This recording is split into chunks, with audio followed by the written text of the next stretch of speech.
think my butt getting big. Oh. Butt getting big. Oh. Butt getting big. Oh. Hey. Big oh. Bust it. Bust it. Bust it. Bust it. Is you fucking? Is that the saying? I think so. How rude. I got no idea what they're saying. The rudeness of that song. I know, man. Like, The rudeness of that song. I'll tell you, I'm not really listening. it's direct. It's direct. I like, is you fucking like that? Is that what he says? I think that's what she says. It's to the point. Yeah, know what? I just think that's where we should be. Like, let's just ask. You fucking? Are we fucking? It's like the 2020 version of when you used to MSN Bird saying DTF. Exactly. As if you'd ever actually do DTF. anything. Oh my god. remember that? ASL. ASL. ASL, and DTF. Question Down mark. to Remember when you used to- and then what's that? Oh, no, I can't even say the other one. Go on, Karen. But do you remember you used to like sign out and back in again to make your crush realise that you was online? Because it was like, Yeah. Do you know, RTA used to do You that. just go 100%. offline. You just appear offline and then go and then online. go back on again. Yeah. And then if she didn't ping you, you knew you was just holding the L. Yeah. It was so bleak. But I don't know if changing the status back in the day actually made that little pop-up happen. No, I think it's you actually changing the had to status, come but I out. think you had to log Yeah, you off. had to come out for that. The little pop-up Yeah. on the side. Yeah, So that she knows. But you know what's so mad though? Like, do you remember like how simple life was with BBM? And like basically there was no Instagram or anything like that. It was just BBM, and you updating your status. BBM was prestige though, But innit? You had to be certain levels to have a BlackBerry. But you updating your status, on BBM is equivalent to post these days on Instagram. Yeah, it was like a Like, people are broadcaster looking out thing. for them. Those BBM. and they do the little check-in, like, everything okay? Because BBM days was like the era of like the subliminal message and the status. innit? So you do the subliminal message, and then people be like, "We cool? Are we cool? We cool? Yeah, we cool. I'm sorry I didn't call you back last week, but I was busy in it." You'd be like Johnny Vivas is sick of all these haters, and then people would be like, "Nobody likes you anyway. Nobody likes you anyway, fam." Shit, am I a hater? Fuck. Did you have BlackBerry as well? I did eventually, yeah. I did jump on. But I remember simultaneously like hating and wanting to be the rich kids that had a BlackBerry. Yeah. Because it was hella expensive. My mum was like, it's just not going to happen, sweetheart. I still think like an iPhone with a keypad and a little roller thing Do you think that would sell? would just be fucking incredible.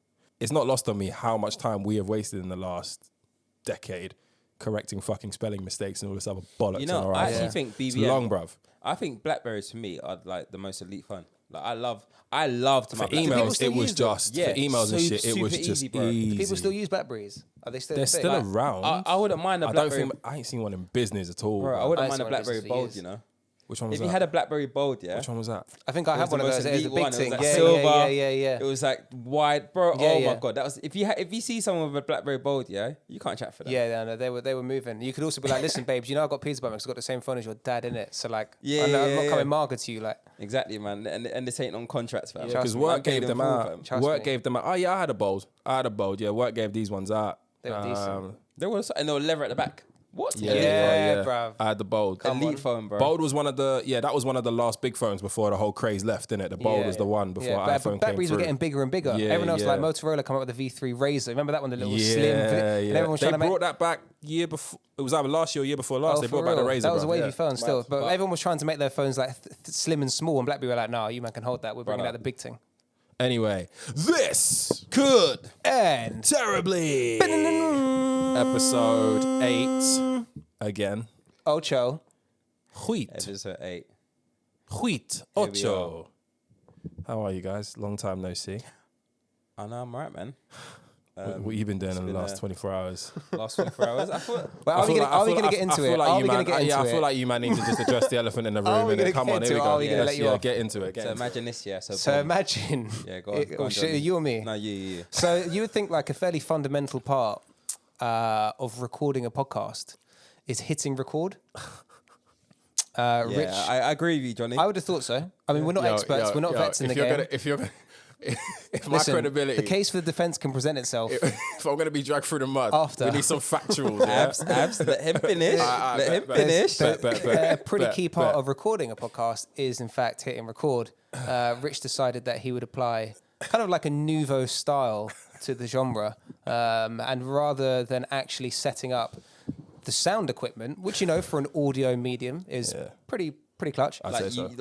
I paint with a brush. Yeah, you know what I mean, it's like Yep, Xavi. similar. It's like Xavi. It's like Xavi, who is a paint-based artist, deciding, what, I'm gonna create something for a gallery, and I'm not gonna use. I'm not gonna use paint. I'm just not gonna use paint. Yeah, I'm not gonna use paint. I'm gonna brush on the canvas. or a but- canvas. It's just I'm just gonna see what happens. Or you're playing a five-a-side about football. That's right. So We're just what- running around. so We're just what- running around like fucking Mad Men, and that's what happened yesterday. 90 minutes. For 90 minutes, over 90 minutes. Yeah. So Rich basically forgot to plug the mics in, and that's what happened. Yeah. Part of that is true. But yeah, not that you guys will feel this at all as listeners, but we're certainly feeling it as the content creators. But yesterday, I may or may not have. They definitely did. Yeah, not hit a pretty crucial setting in the recording process for this podcast, which basically meant that we didn't record after 2 hours of thinking that we had recorded, and what we were left with was some pretty awful audio. It was great content too. Like if this episode is shit, if we go on to now have a shit episode, it's all my fault. It's entirely Rich's fault. Yeah, it's calm. We did a sound check, everything seemed cool, but yeah, when we finished, I think my precise words were once we hit stop was, that's going to be a fucking great episode. Yeah, you actually looked me in the eye. And then I checked it and I was like, something doesn't sound right. No, it's not great. Oh my God. Yeah. It's not great. We're new to this podcast thing. I've never felt more like helpless because I was just like, fuck. You wouldn't even laugh about it. We're trying to get you to laugh about it. I couldn't laugh about it because I was just like, bro, this is, you know what I mean? The artist in me is just we just created something great. How are we supposed to do that again? Yeah, and you know what? We are great, so we're going to do it again. Fucking energy. We'll get Hey, we're back, bitch. We'll get there. We'll get there. Try harder, motherfucker. Swear down. Literally, as soon as we hung up the call, Johnny was like, look, Richard is fuming. Yeah. You know, every group chat's got a side chat, and if you're not in it, you're not part of the side. So me and Zavi had the side chat. Yeah. And we were like, Rich is I basically went on Johnny. I Yeah. basically like imagine just like basically. It's equivalent to like going on Johnny's name, swiping left, and then it's going private message. So like I've moved the group chat into a private chat, and I'm like, yo, Rich is fuming. I was tight. I've never seen you that angry. I was tight. No, to be honest, When I started hearing deep breaths, I was tight. Yeah, no, I was not like punch a wall angry, but I was just like, yeah, nasal exhalation. Yeah, mad. My nostrils are going crazy, bruv. My nostrils were flaring like a motherfucker. Flaring like the Bee Gees in the 70s. Chris Eubanks shit. Johnny, how you been, bruv? What's going on? I've been good, man. Well, fucking hell, what hasn't been going on? Shit. Busy 2 weeks. Swear down. Not ideal for an off-schedule bi-weekly podcast. We are plagued by being a fortnightly podcast, especially time. when you release and then something happens the day after you drop. It's fucking nuts. But before we get into all that, Zavi, what you saying? How you been? Right, man. What's been going on? How's Dry Jan going for you? Dry Jan? Yeah. It's going all right, man. I don't do that Dry Jan stuff. Oh, yeah, okay. No, none of that, man. Was you not on it? Huh? Was you not on it last episode? No, I'm pretty sure first episode of the year. I'm pretty sure we sipped. Yeah, but I thought we were going to say New Year's Day didn't count. Yeah, New Year's Day didn't count for me because I kind of forgot. Bending all these rules. But I've not drunk since, so. Have you not? No. Oh, fair. Not at all. I think I probably lasted until the 4th. Even now it's water. And then I had a good week. Yeah, fair play. Yeah. Magnums don't count. Yeah. What do you mean Magnums don't count? They're like Rabina, fam. They got alcohol in them though, right? Alcoholic Don't do Ribena. anything though. I think, the whole part of dry doesn't necessarily mean you're not drinking. It's the alcohol bit, but that's fine. How are you, Rich? Yeah. Good. I'm good. What's been going on? Mate, loads have been going on. But for me personally, nothing really to report. We all been at home, tier 4, tier 5, whatever fucking tier we're in. It's been great, boring, but cool.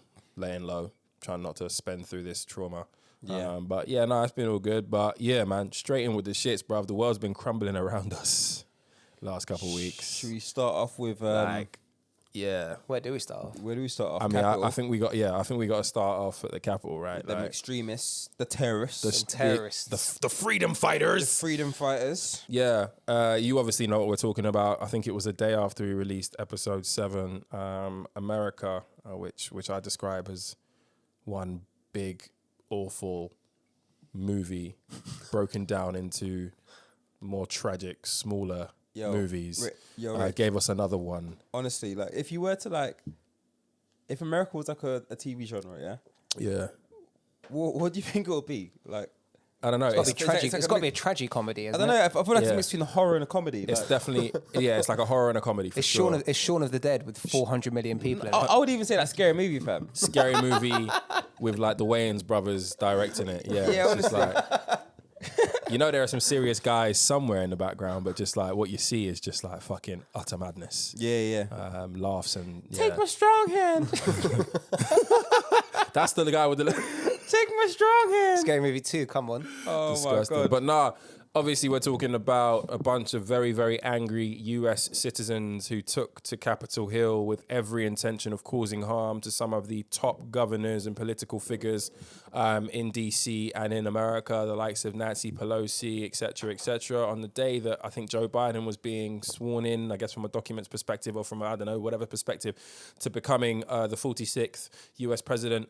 And clearly, we all know that Donald Trump definitely has a cult following, and, you know, he is the second highest voted for politician in any vote in American history. So he has a following. But what we didn't quite expect was what we saw, which was quite an easy entrance into what was supposed to be one of the most highly security building in America, given the type of people who are going in there day it's in, literally day the out. Seat of empire. It's the seat of government of the most powerful empire on the planet. Yeah, and then what we obviously saw was people running amok, getting in, stealing things, breaking things. Unfortunately, 5 people ended up dead, and that expedited Donald Trump's second impeachment, which we're going to get onto in a second. But yeah, as I said, man, if you guys are watching this on any of the news channels, it was like watching a fucking movie. But what we obviously want to get into is just like, what the hell were these fuckers like really planning to achieve, mate? Honestly, I mean, can we just like, we can't ignore the fella who sniffed someone's seat. Yeah. So we're not even going to wait to smoothly work that one in. We're just going to jump straight into it. Yeah. So get that out. There was a guy who he had his intentions of what he was going to do. There was a guy who I probably respect this guy more than anyone else at the protest. Yeah, he went into Capitol Hill and clearly had a plan because he seeked out the chair of AOC. What's her first name? I always forget her first name. Alexandria Ocasio-Cortez. He seeked out her chair just to sniff it. Bro. I can relate. And all I could wonder to myself was just, I wonder how it smells. It's refried beans. It's refried beans and platinum. That's like creep level on another level. But he had his intentions. Like, right, I'm gonna go in there, and this is all I want to do. Yeah, like some people were like stealing chairs. I'm here for infraction. I'm gonna kill the vice president. Yeah. I'm gonna steal shit. And he was like, no. Yeah. I have one aim. Yeah. I have one ambition. But I was curious, like, because to sniff some seat. Yeah, it's just a scent. But even everyone has their scent. Yeah, but you know what? Yeah, to be able to be. I'll tell you what though. On a serious note, yeah, the fact that he broke into the Capitol, yeah, to sniff someone's seat, yeah, bro. That for me, just listen. That basically just tells me, yeah, bro. That's not even like for me. That's not even like white supremacy. That's like white power. Yeah, like to be able to like for like police to open the doors for you, take selfies with them, smoke weed in there, like sniff seats, yeah. Like, and come out fairly okay, blessed. Bro, that's white power. Like, that's a different level. Yeah, it's a bit of madness. You know what I mean? So, Johnny, man, what the fuck were we looking at? How long have I got? I don't know. You can look at it 2 different ways. You can look at it like 3 different ways. Like, I think the question I asked at the beginning is, bruv, like, why are they so angry? Yeah. They said at the very, very start, people like Tommy Lauren and so on and so forth seem to think that the Dems are the sore losers in the political sphere, and that if the Republicans were to lose, they'd leave graciously and work towards coming back in the future. Yeah. Obviously, that didn't hold up because a week away from the inauguration of Joe Biden, a Donald Trump-led protest literally turned that place upside down. What the fuck are they so angry about? So, like, say like Marvel went bankrupt and could no longer produce the Avengers. Yeah. But they put a new series together like called the Star or the Inbreds, and then they told them to go and march on the Death Star, and they actually got inside. That's basically what happened in Washington. It's fucking bonkers. Like imagine being the leader of Al Qaeda or something for 20 years, and you've like flown fucking planes into New York, and you've put plane bombers all over the gaff.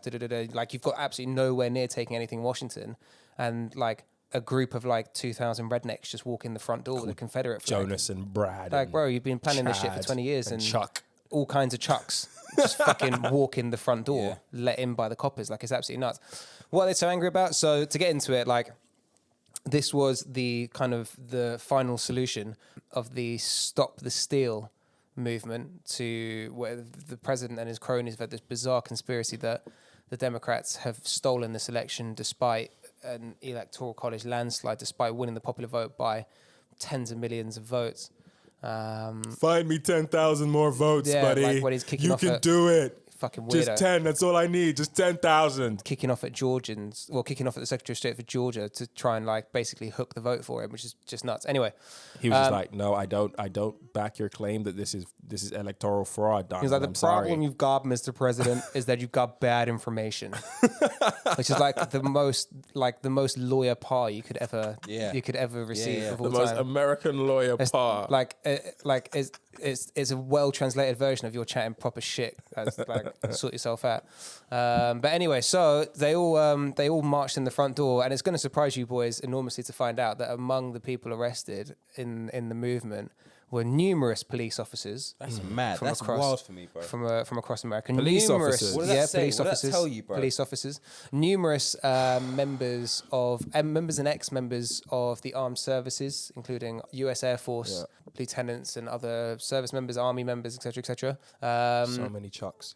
So many inbreds. Fucking hell. Do you see the guy with the Yeezys on? Nah. So you There's know a the guy with famous. Yeezys on? Yeah. So you know the famous picture of the guy with the horns. Yeah. Yeah, the Jamiroquai looking guy. Yeah, Jamiroquai. Shout out Jamiroquai. I was so mad at that, like, why is he taking Jamiroquai's swag? I'm like Jamiroquai's number one fan here. I wasn't a fan of that, innit? Jamiroquai was laughing about it as well. That was jokes. But in that same picture, if there was like 3 of them or maybe 4 of them, if you look to the guy on the left, he was wearing Yeezy 350 boosts.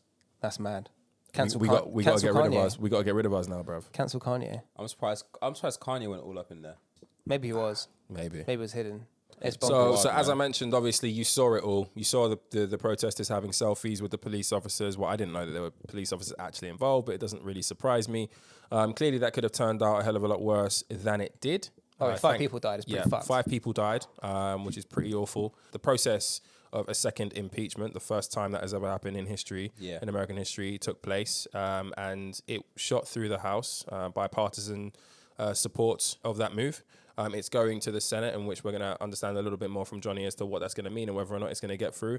But after we do that as well, I'm really, really keen to talk about how we perceive both Donald Trump's legacy and what that means for the state of politics after. And that actually relates to what the Dems are going to do. Where do you want me to start? So let's start with, do you think the impeachment is going to go through? It will eventually, yeah. So the way this is going to happen is that Nancy Pelosi is probably going to send the impeachment to the Senate next week, or I guess this week, as the episode comes out. Mitch McConnell has already said that he isn't going to recall the Senate to vote on it. And while it's believed that he is actually for impeachment, he's going to wait for a Democrat-controlled Senate after the inauguration for the deed to be done. Right. This goes back to the article that I published on Thinking Out Left about the way... Say that slower, man, so they can hear what it is. On Thinking Out Left. .com. There it is. Article I wrote basically about why pinning all of this on Donald Trump would absolve the GOP or absolve the Republican Party. GOP, by the way, is an acronym for the Grand Old Party, which is just what the Republicans are known as. So if I say GOP, that's what I mean. Pinning it all on Donald Trump would absolve the GOP of its involvement in supporting him and allowing this environment to foster. Specifically, what I mean is that there is a balance that both sides need to adopt. I think the Republicans will be better at it than the Democrats. The Democrats are going to spend the next couple of years blaming this all on Trump, saying this is all Trump's fault, et cetera, et cetera. And the GOP are going to be very happy for Trump to take all the blame.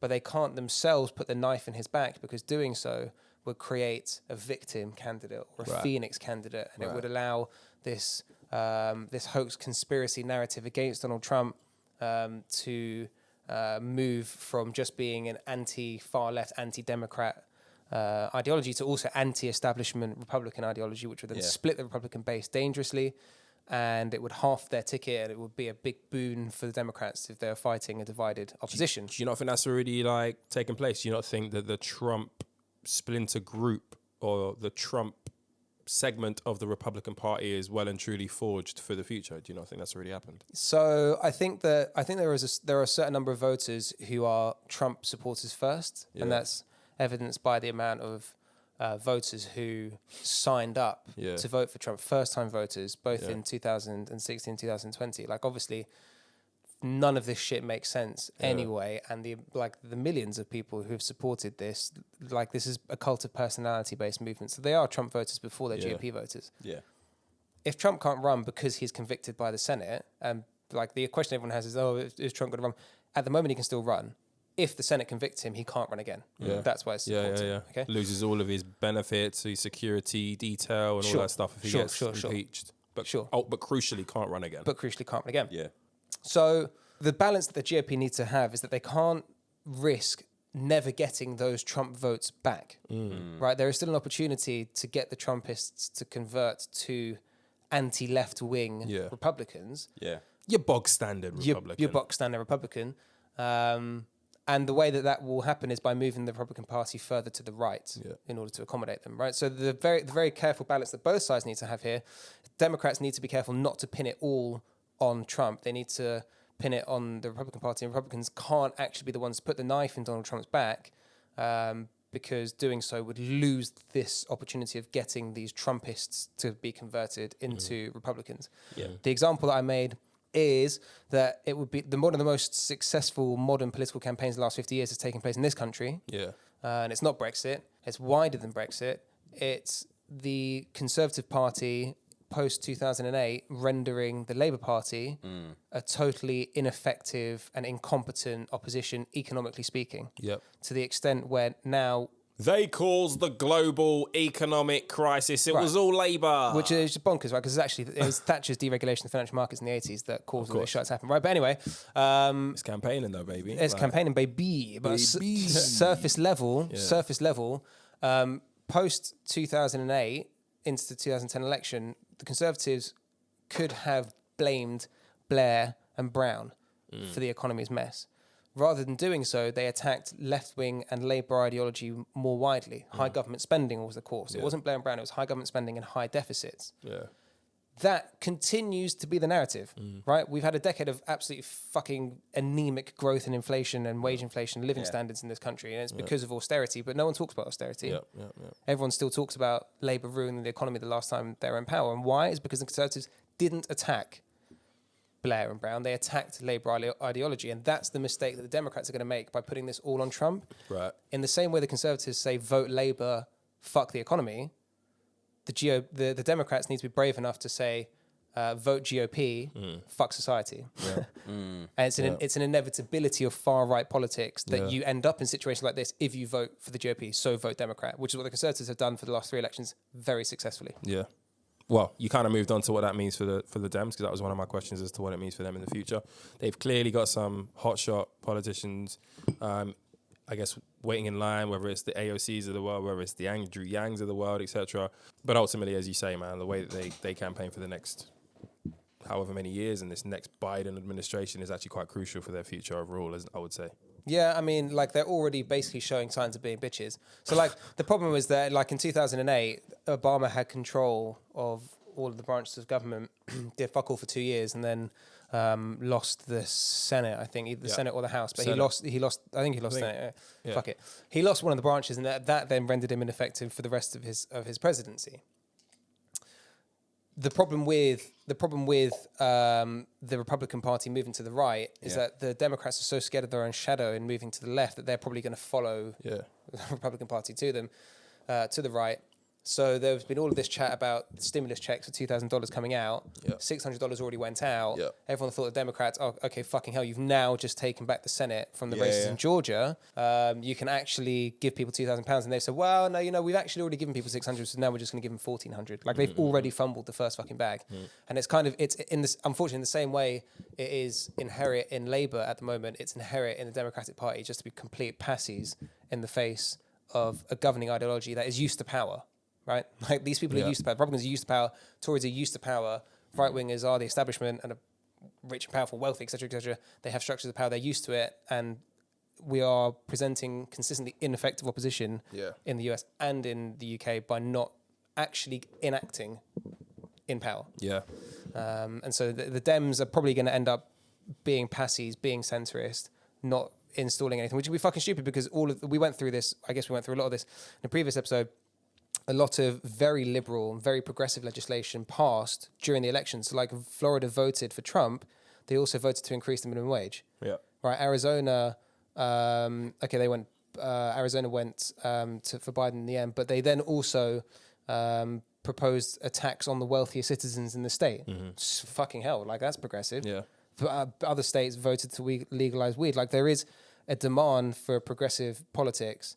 It's just that they're way too passy to embrace populism from the left-wing perspective. And I think that's going to cost them going forward if they don't actually get shit into policy this time around. Facts. And then Twitter, Instagram, Triller, Grindr,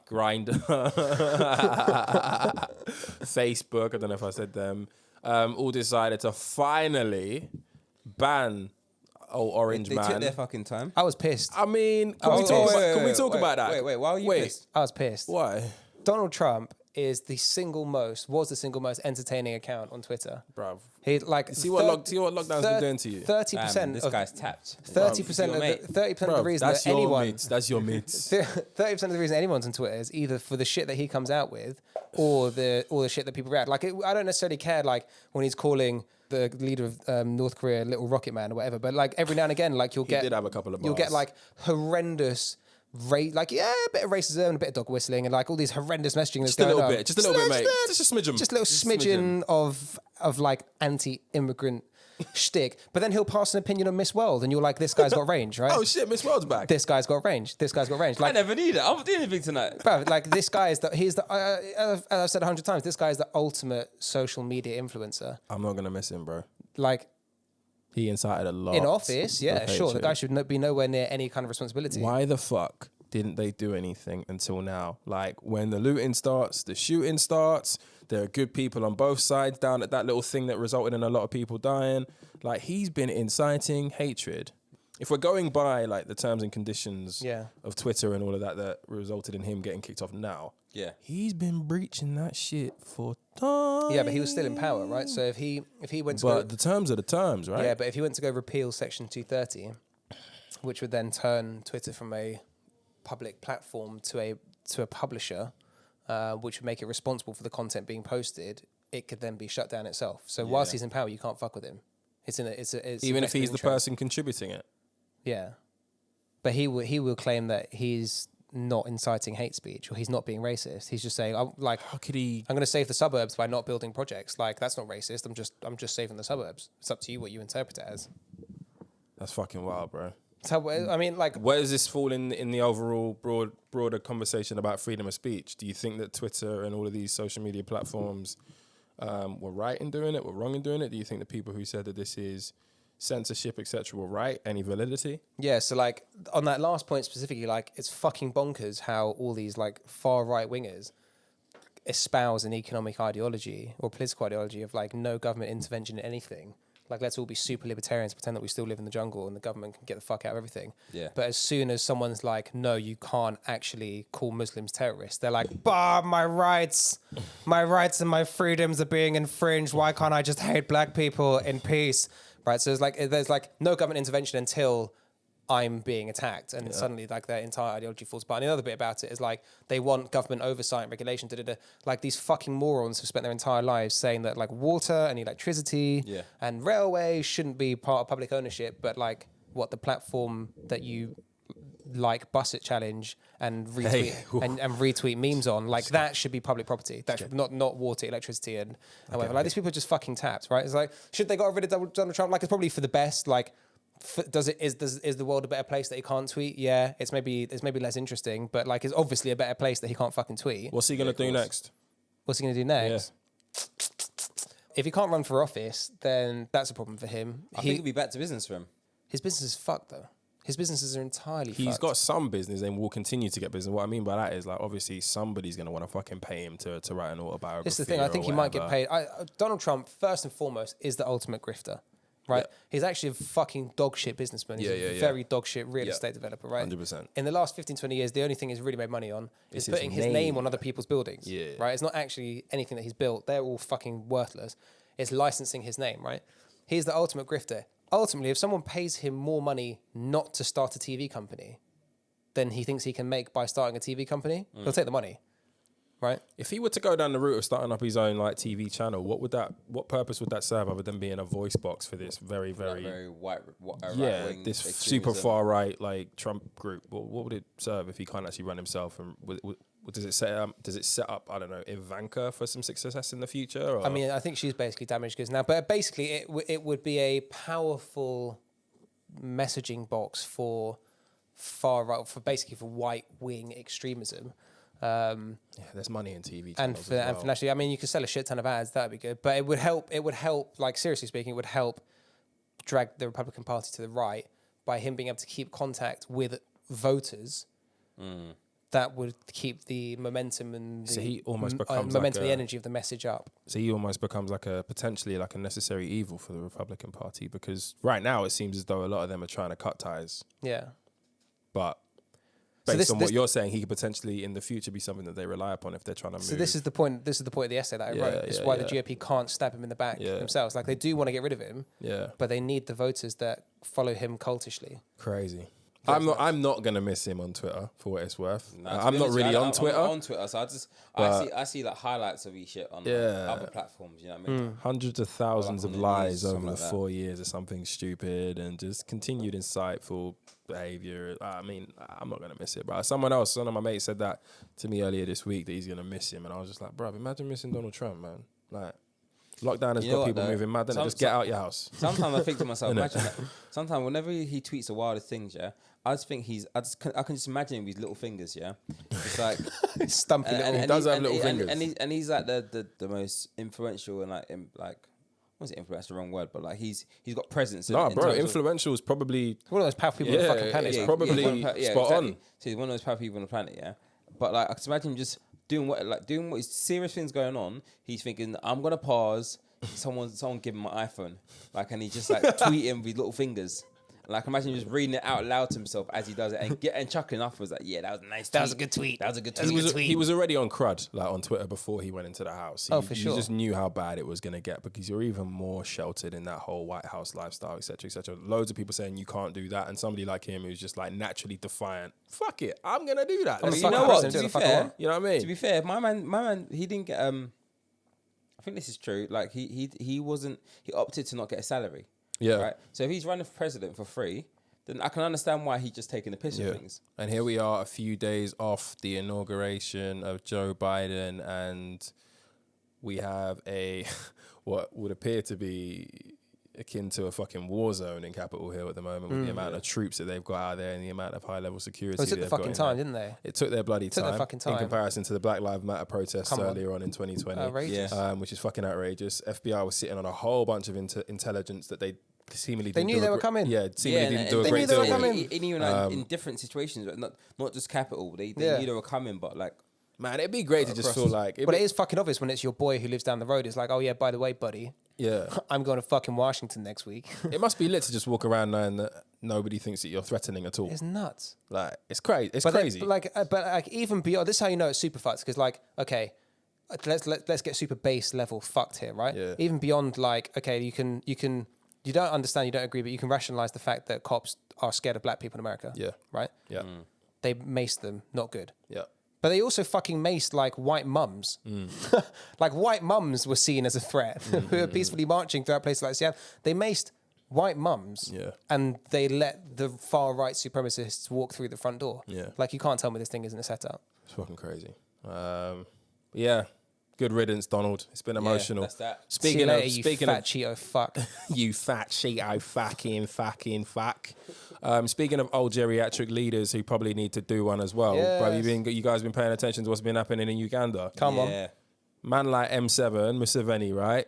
I found out just this week. I didn't know. I knew that he'd been there for a while. He's been in charge 35 years. 1986. See, my brother was born. Bruv, what's going on? I know. Well, it's Africa's problem, right? We went through this in the Insights Yeah, episode. we did. We obviously did the stats about, it's about 7 out of 10 of the longest leading heads of government in the world. 7 out of 10 of them are in Africa. Yeah. And clearly Uganda are currently going through, if you're not aware, their general election.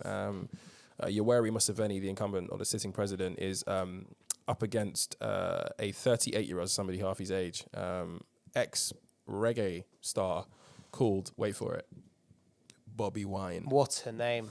Great name. Great name. We need more opposition MPs in this country called Bobby Wine. I subscribe to the manifesto of any man whose name is Bobby Wine. Whatever he says. I'm voting. I'm voting for you. Mandatory teaching of two-step in all schools I'm voting. across the country. I'm Bro, voting. Bobby Wine for me, it's funny though, because Bobby Wine sounds like a B-Tech genuine. You know what I mean? But I'm here for it. I'm just a married man searching for a wife, side chick. Side chick, yeah. Mate. It's got to be in those jeans, man. What a banger that is, bro. No, but is that those jeans? What would the B-Tech in those jeans be? In those Supremes. Crocs. In those Supremes. Do-do-do. Do-do-do. Do-do-do. The space for me.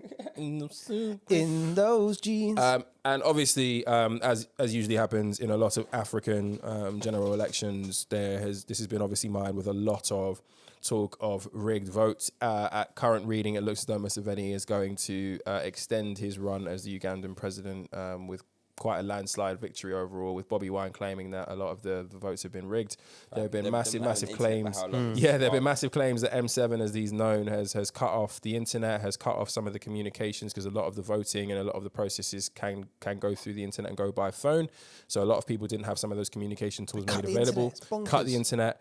And we obviously have the result. And it looks as though M7 is going to continue his reign. I think it's like a 4 to 5 year reign. I'm not entirely sure, but 35 years indicates he's probably going to be around for some time left. And if he leaves, it's probably not going to be alive. But yeah, shout out to everybody who's going through it in Uganda. There's obviously been some violence. There have obviously been some people who have been killed in the run up to the election as well.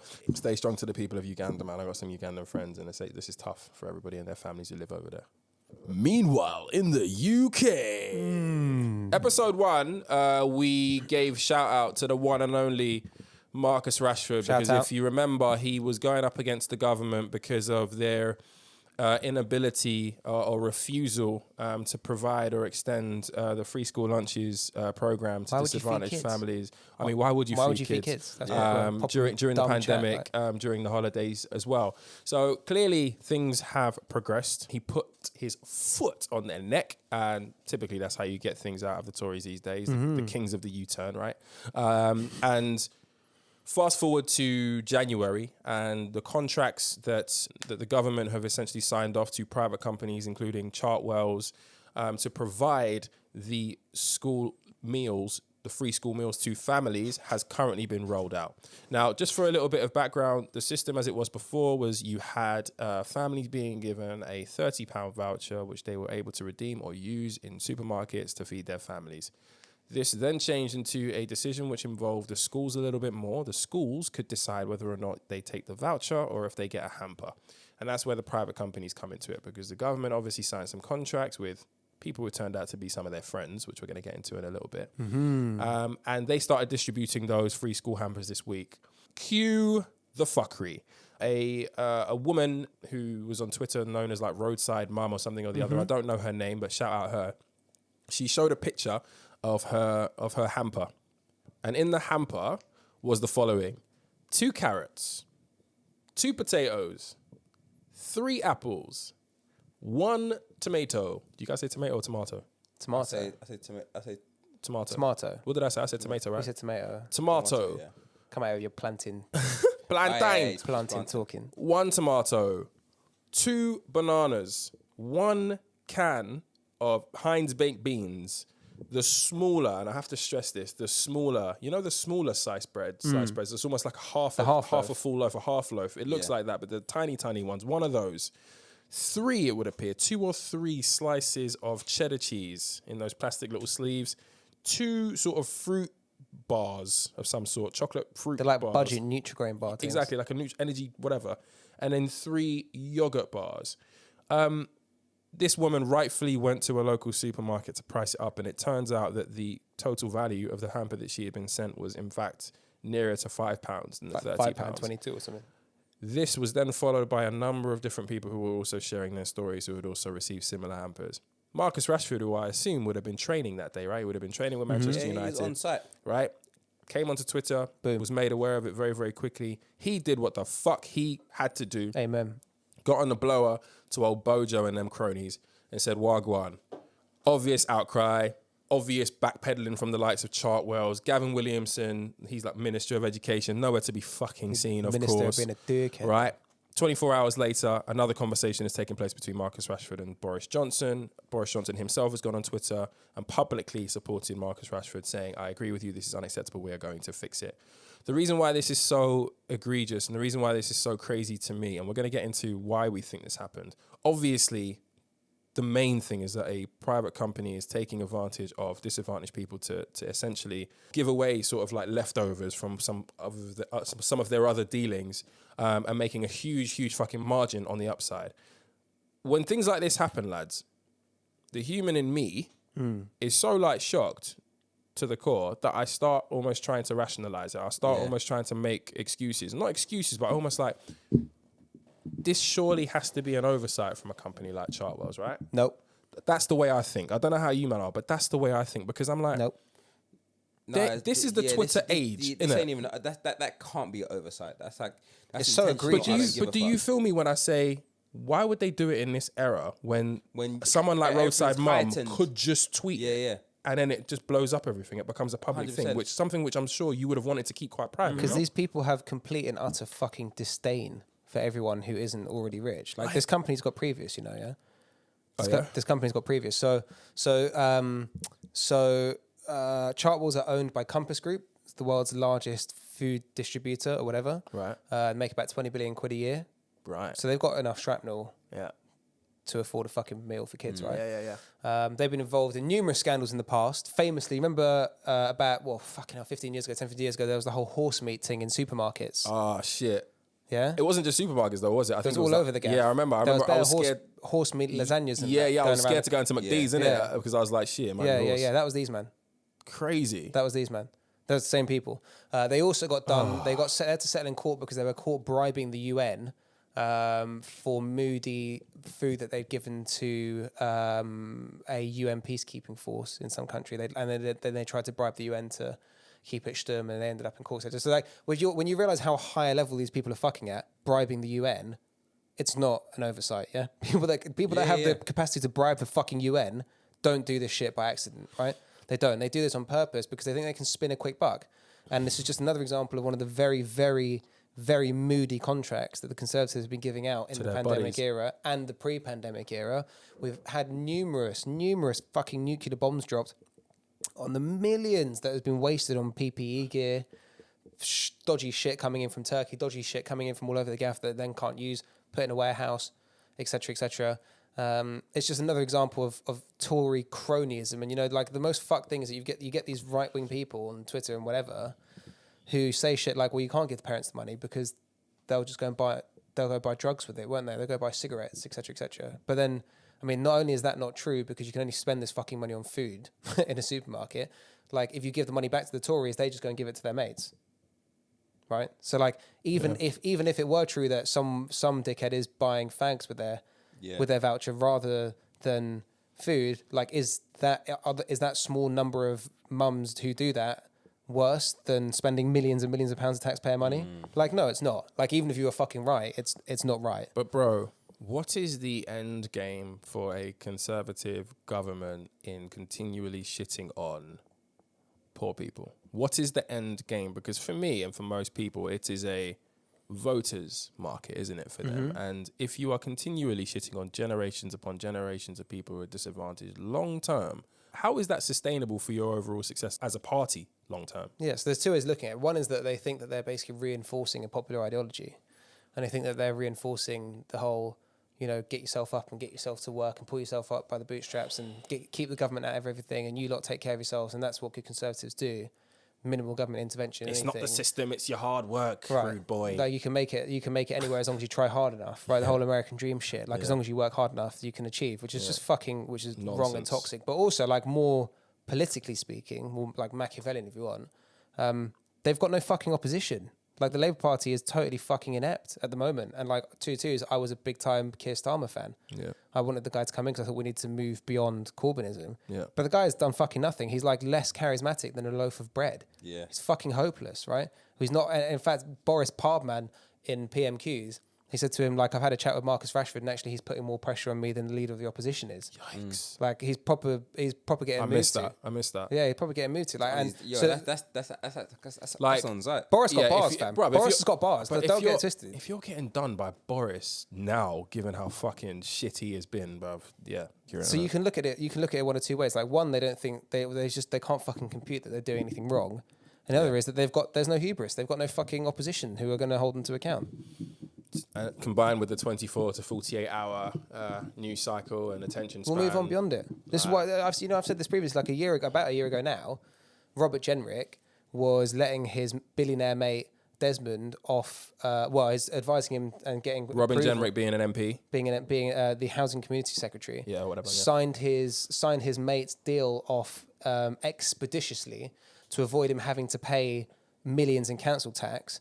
An amount in council tax, like 21 million quid or something, that had this guy paid it as he should have had to, would have covered the entire policing and social welfare budget in the poorest borough of London, in Tower Hamlets. So like next time some dickhead's telling you like parents can't afford food for one reason, you tell them no. Or why? Or more perniciously, they say, why is there so much black on black crime in East London? Like, well, one, because the Tories don't make their mates pay taxes, and if they do, we would have after school centres, and we would have proper access to food, for example, and we would have proper policing. We'd have community presence rather than people just stopping and searching. It's because these fucking people don't pay their taxes that we end up in this shitty mess, right? Facts. So why is this happening? It's because we've got a shit opposition and they just can't compute that they're doing anything wrong. They've got an 82-seat majority. Why the fuck not? Fuck you, innit? It's absolutely depressing, bruv. But you had to keep fighting it, right? You had to keep fighting. This is what they want to engender. They want to engender apathy. They want people to give up. You cannot give up. You can't afford to give up. This shit is far too important.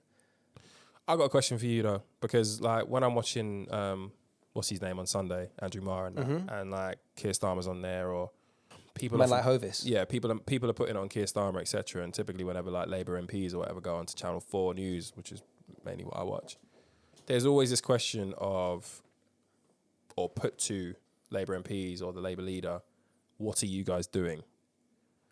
Like, I've always struggled with that question because ultimately they're not in power. So what would you, if you were Keir Starmer, what would doing something actually look like? Because from where I'm standing, like, there's only so much influence this guy can have other than putting it on Boris Johnson verbally. No, so I disagree in the strongest possible terms. Tell me. So that's an easy cop-out because, okay, like if you're geared to forever be in opposition, then just oppose. But the point of opposition is to present a government in waiting. That's why you have a shadow cabinet. Right. The point is that I should be Prime Minister, this guy should be Foreign Secretary, this girl should be Chancellor, this You have to project as if you were government. So it's not enough to just say what the Tories are doing is wrong. This is our policy set. This is our policy. And the biggest example of this is coronavirus, right? Keir Starmer came into fucking office and was like, you know what, we're not going to challenge Boris because he needs to lead. And then they just went on a fucking spending spree and gave all their mates all the money, right? And it's because he knew that the opposition weren't really going to stick it on him. No, I'm sorry, that's not enough. But I guess, I appreciate that he has to oppose, but I guess what does that he needs to create a policy base. Look like? Okay, so he needs to create a policy base, right? He needs to have. So basically, like, this is what I would do. His shadow ministers communicate that. Yeah, his shadow ministers have staff, right? They don't have access to the civil service, but they do have staff. Like, it is within their capability to create shadow policy. Yeah. Okay, and that is the job of opposition. It's not just to say what you're doing is shit. Otherwise, what's the fucking point of having a two-party system? We might as well just live like communist China and say, well, every now and again I disagree. No, you have to present your own policy view. Okay, and he started to do that a bit more recently. He started to be a bit more specifically critical around coronavirus restrictions, etc., etc. But because he's got the charisma of a loaf of Hovis, whenever Boris sticks it on him, he's not actually able to defend himself. The whole reason that we picked this guy to lead was because we had a fucking moron for the last 5 years in Corbyn, and then we had this guy who was a former director of public prosecutions. He's Sir Keir, he's a fucking QC. You'd think like, okay, this guy should be able to put an argument across, but he doesn't do it. He's got the belly of a fucking frog. It's just pointless. Oh mate, it's long. We're an hour in and we've just been talking straight politics. Listeners, are you still there? Cause I think my bucket big. Hey. Bust it. Bust it. Bust it. Bust it. Bust it. Bust it. Bust it. Bust it. Bust it. Bust it. So 2 huge things have been happening in the world in the last couple of weeks. We just touched upon one, Capitol Hill. The other thing, however, has been a very, very, very pleasing on the eye Yes. social media Can't lie, trend. I don't mind it. Trend, We thank God. which has just left us with just barrels of popcorn to devour. And I never endless- believed in like hypnosis or hypnotism until the Buss It Challenge came out. Yeah, last year we had the Don't Rush Yeah, you know challenge, what? which Yeah. was unmade up women with a little brush in their hand, and then all of a sudden they put the brush in the camera, and then when they take the brush off, they're tiring, beautiful, man. right? Zavi campaigned against that one. Zavi campaigned about Zavi's anti-makeup stance. But you know what I love Mr. about Anti-Bake. Bro, you know what I love about the Buss It Challenge? What? Is that you get best of both worlds. You get So break it down, Zavi. What are we looking at? What is the Buss It Challenge? So If, the Buss you, It if Challenge, you've been living right? under a rock, What we dealing with here? Yeah, queen. So you got like loads of queens, Right. Queens. and the odd couple of guys on there as well. yes, But, we're inclusive. But we're inclusive, yeah. But it's the And whatever's queen- in between. the queens of the world in their pajamas or with a headscarf or just how they look at home when they're hiding away from like FaceTime calls and whatnot. 2 seconds later, they just sort of drop and it's like a whole new person or like it's like a whole different outfit. Yeah, buddy. Like looking all glammed up and shit, and they're doing like a little twerk and stuff. But can I say though, like I find that like some of those Buss It challenges, maybe it's just I'm a weirdo in it, but some of them are a bit like they're not in sync with the music, like, a bit offbeat. Are you serious? Yeah, it annoys me. Zav. Are you serious? It annoys me. Zav. Well, it's That could be a myriad of reasons, okay? Well, what are you really looking at? But you're What- listening to the music, you're not even looking at the challenge. First of all, I look at the room. There's bare Bundesliga player of the but first of seasons all, I look on the at- screen. first And of I all, look I saw one. and you're counting the beat. I saw one and there was a girl who had a poster of herself in the background. Yeah, that was my Yeah, chat. it's mad. Mud. Bro, that's the thing. I like decor and shit, yeah? I like looking at the... there's a few You got things... a post of yourself count as decor, No. Steve got a tattoo of himself on his There's back. a few man. things that I like about these videos, yeah? I look at obviously, what's it gonna be? She's gonna get changed. She's gonna drop, and it's gonna be like a whole different person. I wonder how she's gonna look. So you're not there for the bunda. But no, I'm definitely bunda as well. But I also care about like, I wonder how I can tell how they are by looking at the decor in their room. Okay. So I look around in their room. And so it's the background of the room that's not in sync to the music. That's what you object to. But it's also the music and not being in sync with their little drop and doing like the eagle on. You know what I mean? The Drop down and get your eagle on, girl. You remember that Drop song? There you down go. and get your eagle We on, caught girl. it, yeah. Drop down. It's basically the eagle, Nelly, innit? Nelly needs his flowers. Anyway, Bro, it needs flowers, man. But yeah, no, I'm here for it. Regardless, it's fantastic. and I it's have so short. genuinely- It's so short, right? But so satisfying to watch. I'm not gonna lie, guys. That's what she said. I spent considerable amount of time watching Buss It Challenge. Well, there are some compilations that you may or may not see. Compilations. Yes. There are some compilations that you may or may not see. Why is he saying it like on, don't know, Some man. compilation. I'm gonna say it again. It's a Martinique There thing. may so be fresh. It's a Martinique maybe thing. I don't think it's a Martinique thing. There may be some compilations Some that you may... compilation- Stop saying compilations, Oh, bro. just let me finish. There may be some compilations that you might see on the Disconnect Terribly. Yeah. Should we do that? Should we do that? I reckon we should do that. We should put some together. But All yeah, inclusive. I'm guilty. I've watched at least 2 of them. Given the transformation that takes place in these Buss It challenges, Javier, right? Why is this better than the Don't Rush from last year, which you seem to oppose so much? Why go on? The Don't Rush challenge was just freaking annoying, man. Why? Why? Let's get into So it. I'm not really a big Afrobeats fan to begin with. Oh, I'm joking. There's not even that. It's just I just there was just not much to it, man. It was just like just brushing the thing, and then I get it, and it was good after like a just couple. say it, Zev. Trust issues. Just say it. Just say it. It tweaked them trust issues. No, in you. not Just say even. it. Come on. You want me to say that's, that? No, because that's why I didn't like it. No, you know what? It's not even. Yeah, you know what? Trust issues is one thing. Okay, yeah. We got it out of him. Yeah, so- No, Trust because issues if you one take thing. a thing swimming and the makeup come off, but the bunda will still drop. Do you know what I mean? Like, Yeah, well, no, you know what? Mooch No, and but I tell you what though, Gladbach. yeah, like I was done like birthday makeup, innit? yeah, we had a whole And, episode about that. Bacon. Oh, did we? Yeah, we had a whole Oh, episode about that. I did not know that. Do you remember when we lost all our female fans? Yeah. Oh, my bad. Was that me? No, Was that me? No. Our only remaining listeners you are know in what? jail. To be honest with you, right? The reason why I didn't like the Don't Rush challenge is probably why I'm probably gonna get bored of or maybe not get bored, but if I do get bored of the Buss It challenge, it'll probably be for the fact that I just think it just gets rinsed in it. Okay. Like I'm seeing some nonsense. I'm seeing like people dressing up in avocados. Oh, yeah, I saw that one too. And on the and- compilation. On the And, compilation. what, and you want yeah. people to stay on point. You want to go from pajamas Or- to or- tight dress. or just don't fuck about with the or format. just move to a different challenge. Just give us new No. challenges. Let's not move away too quickly from this one. Yeah, no, let's let this one stay marinate. right. Yeah. Let's. marinate. We still got How time long? for this one. Yeah. No, there's a minute. Don't worry. You ain't got to put A time month? frame on You it. know Come what? on. You know what? Just A imagine year? this, yeah. Lockdown's over. Yeah. Right. You're in the club. Yeah. And then the DJ, yeah. Oh, before he that's plays why hot, we need the clubs open. Before he plays Hot in Here, he does that little bit to it. And then all the girls do it. My butt getting big, and all the girls just looking around, and he's thinking, "What's going on?" Yeah, And we then- need the clubs to But open there's a few songs that we haven't even no one's ever listened to WAP in a club. Oh. Like that's gonna be mad as well. Like there's a few songs that have come out that we need clubs open to get popping for. We've missed some real smashes in the club with this pandemic shit, bro. This pandemic has been long for I never them, actually really thought about it like that. Like, imagine how many songs that we've missed, like, just to experience in the bars and shit. bro. This Panasonic getting in everyone's way, bro. Fuck, you know. Is there anybody who didn't do a Basset challenge who you would have liked to have seen? Yes, Who? Rihanna. Too easy. Who else? I'm gonna jump in with Kerry Washington. I'd like to see Kerry Washington do it. What But facial expression though? Because Well, she's only got one facial expression. She's always upset. Her and Michael B. Jordan just Nah, you know constantly what? look baffed. You know Oh, what? it's You know jokes. what? I think either Georgia Smith or I can imagine Georgia Smith be like really slow, a bit dead behind the eyes, and with a pout. listen. You leave Georgia Smith alone, okay? Okay, fair. That's my fair. queen. She's lovely, but That's my just That's my Princess. But She she's looks half asleep. She's like an unimpressed queen. You know what I mean? on mad sleeping pills. Or she just got batted up. just zanned out. Or she just got constantly. batted up on mad sleeping pills. But to be honest with you, I think Mad did it. Steph London did one this morning. I was expecting more. Oh, Yeah, I was expecting more. okay, Yeah. interesting. And she was getting But she can't- slated in the comments, bro. Can't really do the most. Can't really do that much because we ain't forgot about her brother, innit? Yeah, Oh, boy. yeah, yeah. She's got to say low key. And move on. Yeah.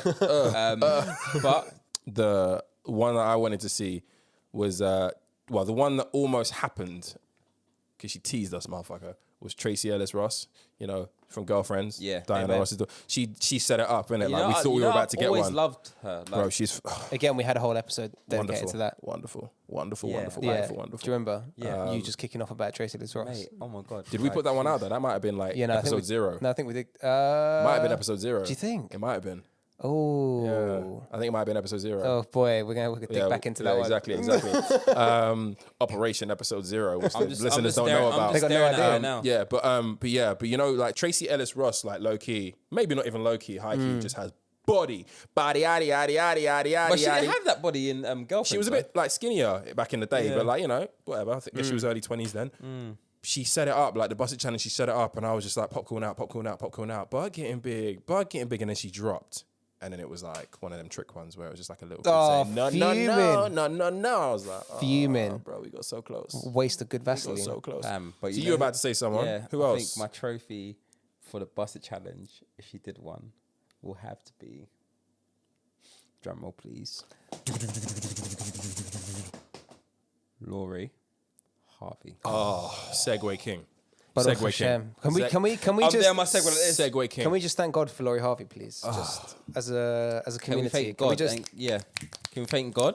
Can we Jesus thank Christi, I thank you, God. the universe? Let us pray, God. For this- Let us just continue to praise God. for Just this continue to praise blessing God. he For has everything He's bestowed on He's us. blessing upon blessing upon blessing. God is We thank- always we Find any evil spirits that go near Laurie Harvey. Protect her. All the spirits. Protect Laurie at all costs. please. Sweet Jesus Christ. Amen. Big man thing. Yeah. New couple on the block, I guess. Nah, but just hold on, wait. Before you go, just deep Laurie Harvey doing the Busted Challenge. Although it wouldn't be fair because she probably looks fine when she woke up. When does she not look When fine? she not Yeah, look so fine. like I don't know the impact of the contrast Yeah. between. She's I sensational. mean, I'm happy to review the evidence and then judge afterwards. Yeah, Yes. truly sensational beauty. The thing I like about her the most is I don't even know how she sounds. I don't know what she sounds like. Anyone heard I've her? ne- I I've don't know never what she sounds heard like. Anyone speak. heard her speak? I never heard Nope. her speak. Never heard her speak. Never heard She's her just speak. doing her own And thing, she's minding just her like own business. She's like a silent assassin. And then she just- went to find somebody who turns out is just like equal match, just a male version of her, equally fucking gorgeous, disgustingly good looking in Michael B. Jordan. And now it's just like, I was saying to someone this week that you man watch Dragon Ball Z, right? Yeah. You remember when, when Gohan and Trunks, like they do the fusion thing, they Come put their on. fingers together like that and then they turn into one big Super Saiyan. Yeah. I just feel like that's just Laurie Harvey and what's his name, my man, Michael B. Jordan. It's jarring. It's jarring how happy and beautiful they are together. They're just wonderful, man. got no time for They it. were playing in the snow the other day, and it was just like Bro, she's so. It was just beautiful. Like, why do they get to be happy? It was just it made me so warm inside. Why do they get to be happy? And I'm fucking miserable. Do you know what I mean? Like, how old is she? She's 24. I'm looking at this 24? Wikipedia, Yeah. she's 24. Great age. I think he's like early 30s. Oh, Yeah. it's a bit sus. Imagine if their kids like come out ugly. You'd be pissed, right? But they say that so sometimes they big. say that like pretty couples have ugly kids. Do they? Nah. Is that a thing? Nah. You see my parents. Look at me. You handsome fine boy, not Look at people. me. Look at me. I'm just joking though. The Don't strike me exception down, that proves please. the rule. Facts. I'm buzz. Fam, she's so I'm pissed. beautiful on the inside, and that's what counts. I got qualities, I swear. No, but they're fucking insane, man. I don't really know how it came about. There were rumors, and then they confirmed it, which is fucking corny, right? They hate when they do like a couple reveal on social media. Like, I know you guys were thinking we were together. We're just here to let you know, yes, we are. No, do people do that? I mean, it's just boring. That's basically what they did. Do people? Yeah. Is that what they did? That's kind of what they did. That is shit, chat. Just it's get crazy just though, get right? picture creeping like it wasn't Rihanna and Herman. It wasn't overt, but it was like, you know, it was a bit revealy. No, grow up. I hate I've that got no shit. time for that. Is what it Yeah, is. you though. know they're still buff. That's innit? MSN movements. Innit? Wait, You know when you used to put your thing, yeah. when you used to put your girl in your MSN name, and that's when it was official, innit? That was when you do like roses and shit and XXX. Be like, Have you met Lucy's a red rose XXX, and that's like you'd be like, don't chat to me, innit? Don't chat to me. I got a thing. Have you ever been forced to change any of your profile pictures to include your other half? Ooh. Be honest. Be honest. No. Never. Never. She never even broached the topic. Never. She didn't even like put feelers out. Have you ever been pressured to upload a picture together? Huh? Have you ever been pressured to Same upload thing, a picture yeah, same together? thing. Let's But buy- no, profile pictures are mad thing. But have you ever been? There's levels. There's levels to this, isn't it? But have you ever been pressured to upload a picture with her? No, but I have had once. Why? This was like when I wasn't in a relationship. Why are there no pictures of us? Why? No, you don't. Why don't you never put pictures? Why don't you want to show me off? You never had pictures of me and you on your WhatsApp profile. Oh, that's niche, bro. Do you know what? And whoever, shout out to her because she's smart, innit? That's like what Instagram, That's whatever, a chess whatever. move, innit? That's a chess I move. play checkers. No, She but I play didn't- big but- chess. but I didn't All have your them. hoes I are didn't gonna have know let 'em about know. me. No, but Daily. I didn't have Instagram when I was with her, so So it was only WhatsApp. So that was the only one that only she could choose WhatsApp, from. yeah. But that one's that WhatsApp, yeah, it'll clear you up from anyone. Bro. Yeah, 100. Are you done? That's game done, bruv. That's game done. 100. That's game done, fam. Yeah, she's smart. I like her. I like her Still already. didn't do it. Now you're single. Did you guys see how many? You guys see how many comments Laurie Harvey was getting about like being 24 and having had like a few boyfriends? It's a bit mad, isn't it? When you think about Yeah, it. but yo, did she actually date Diddy? No, she didn't date Diddy. I think she may have feel been like with she dated Diddy's like, Diddy. you know, Diddy's got that like sort of adopted son Quincy, who's also another fucking wonderful looking young man. Like, I think they were together. Then she was obviously with Future. Can I ask, why is Laurie Harvey famous? She is. She's Like, what is she famous for? She is For the. being buff, bro. She's the Is that it? She's the stepdaughter Yeah. of Steve Steve Harvey. Okay. I don't know what she's personally done in her own right. There's no way Steve from Harvey an- passing on genes that look like that. For real, like. for real. To be honest, Steve Harvey looks more like Michael B. Jordan, mate. Them fucking moustaches, bro. It's true, you know. That's an I'm elite jealous. moustache, though. Don't get me wrong. I'm jealous. an of elite the- moustache, Yo, bro. I'm Elite jealous moustache. as fuck of Yeah, those we got the young moustaches. reverse Hitler I going got on the here, bro. reverse Hitler. You see how shit thins out in the middle for me? Like, it's fucking disgusting. So I'm jealous of them moustaches. But yeah, no, he definitely didn't pass on those genes. But his wife, Laurie Harvey, is the daughter of his wife. I don't know what she's done in her right. I don't know what she's done. Like, that's not to say she hasn't done anything, but to be honest, that's not really the point. Like, people were like, oh, you know, it's so funny that she's 24 years old and she's got so many boyfriends. She's out in these streets, so she belongs to the streets. And it's just like, bro, like, what the fuck? Wait, Like, why are people like this? I've got a list of Laurie Harvey's exes. Oh, you Googled this? Oh boy. This Google's what the best, what man. a Google This search. is entirely healthy. Look at your Google This is search. entirely healthy. Let's proceed. Except, well, I got to do accept all. You can just have all my privacy. It's fine. So Laurie Harvey. So Laurie Harvey. When are we going to stop having to click on fucking accept all cookies? Is it every single website we're going to go on for the When you rest of take our the fucking when you, lives? when you take the vaccine and get microchipped, cookies go. bro. No, but you know get what? The one I microchipped, actually bro. don't mind is annoying. But you know what I don't mind when it tells you to find the traffic lights and to find the and find the stairs and stuff. Like or finding my bicycle. The captures and that. Yeah, it's yeah. annoying, but it's like quick game. bruv, Like, quick, Yeah, I like that quick one still. recess Quick break. find the fire hydrant. So Laurie Harvey's list of boyfriends is Memphis Depay. Oh, yeah. Yeah. That did happen. Yeah, Memphis. He's dead as Yeah. well. Another footballer that Zav doesn't know, but carry on. No, I know. Yeah, he's got better tattoos, isn't it? Yeah. yeah. You Same as all just footballers, you just but yeah. Googled him there. innit? No. I'm joking. I don't buy it. So after Memphis, Laurie moved on to Justin Combs. Who's that? Yeah, so that is So he is actually the son of Diddy. Justin Combs. No, you said Quincy earlier. Yeah, I thought it was Quincy that she was with, so it must have been Justin. No, and I think Justin Justin is actually the son of Justin Combs is Diddy's son. Yeah. Okay. And then it was Trey Songz. Oh, wow. And then after Trey Songz, there's a question mark around her dating Justin's dad, which is Diddy. Oh, right. That would be weird. That's mad chat. I hope she did it. That's power moves. Diddy made frequent Instagram posts with Laurie in them. Despite the fact that maybe it's because she was going out with his son. No, despite the fact maybe it's because he's burning her back out. Despite that everyone knew Also, that she possibly. was dating. Despite the fact that everyone knew that she was his son's ex-girlfriend. Okay. Azealia. Who was next? Is that Future next? After that, it was before Michael B. Jordan. It was Future, Okay. and after Future, it's Michael B. Jordan. Fair play to her. Do we care? Is this a problem? If this was you, know what? if That list is light, you know. That list is light. okay. As in, like, it's not that bad, that list. I think because they're all celebrities and that. If it was a few more people on that list, would you But be... I feel like probably the proximity of it is probably what's the fuckery in it, because Well, they're all- how apart close from was like the- Memphis, he's out of the circle and he's like Renford Rejects, innit? But like Yo, that is niche. That Big is up Renford niche, Rejects. bro. I used to love that show. Old school, innit? I used to fucking love that show.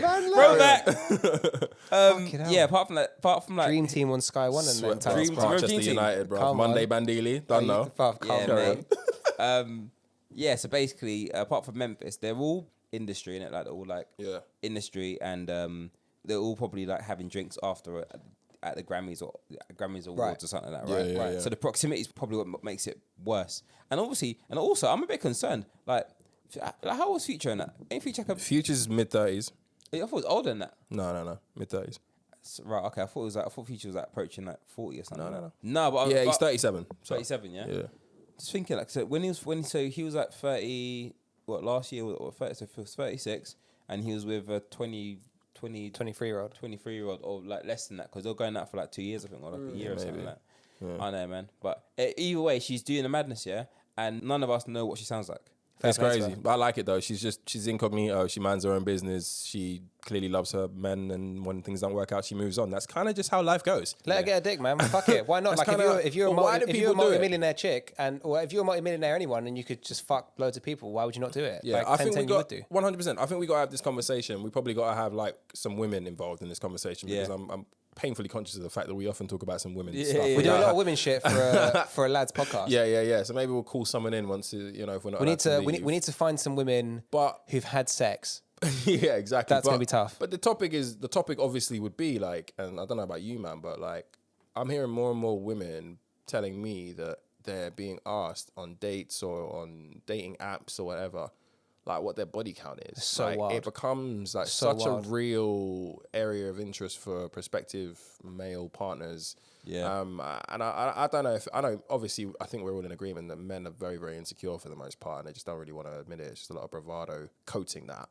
But like, it's becoming a really alarming trend that like women who are like grown as well, like grown women, 25 and up, who clearly are gonna have sexual pasts, are being asked to like document that when they go on a date with a fucking stranger. Yeah, like the and if they indulge those conversations, they're immediately judged by a guy who's like, yeah, that's too many, bruv. Yeah, but the chances of you fucking a virgin at 29 are pretty low. And to be honest, you probably don't want to be fucking a virgin at 29 because you're probably underage anyway. But like, it's pretty fucked. Like, people have sex. Yeah. People fuck each other. People have sex. Like, fucking get on with it, bruv. You accept it. But also, like, When you're an adult, you accept that the person you're going to meet has likely had sex. Tutu's Full stop. the type of guy that's probably asking a bird over the table at dinner, whatever. It's also the same kind of guy that will go back to his words, pretend that he's a gallist. Yeah. So why have you fucked like 100 girls and she can't have more than 3 partners before you get insecure? Patriarchy. It's mad chat. Fucking fucks. It's mad chat. It's mad chat. But also, it's like, again, playing back to like the base level masculine insecurity or whatever. Like, even if a girl has fucked 10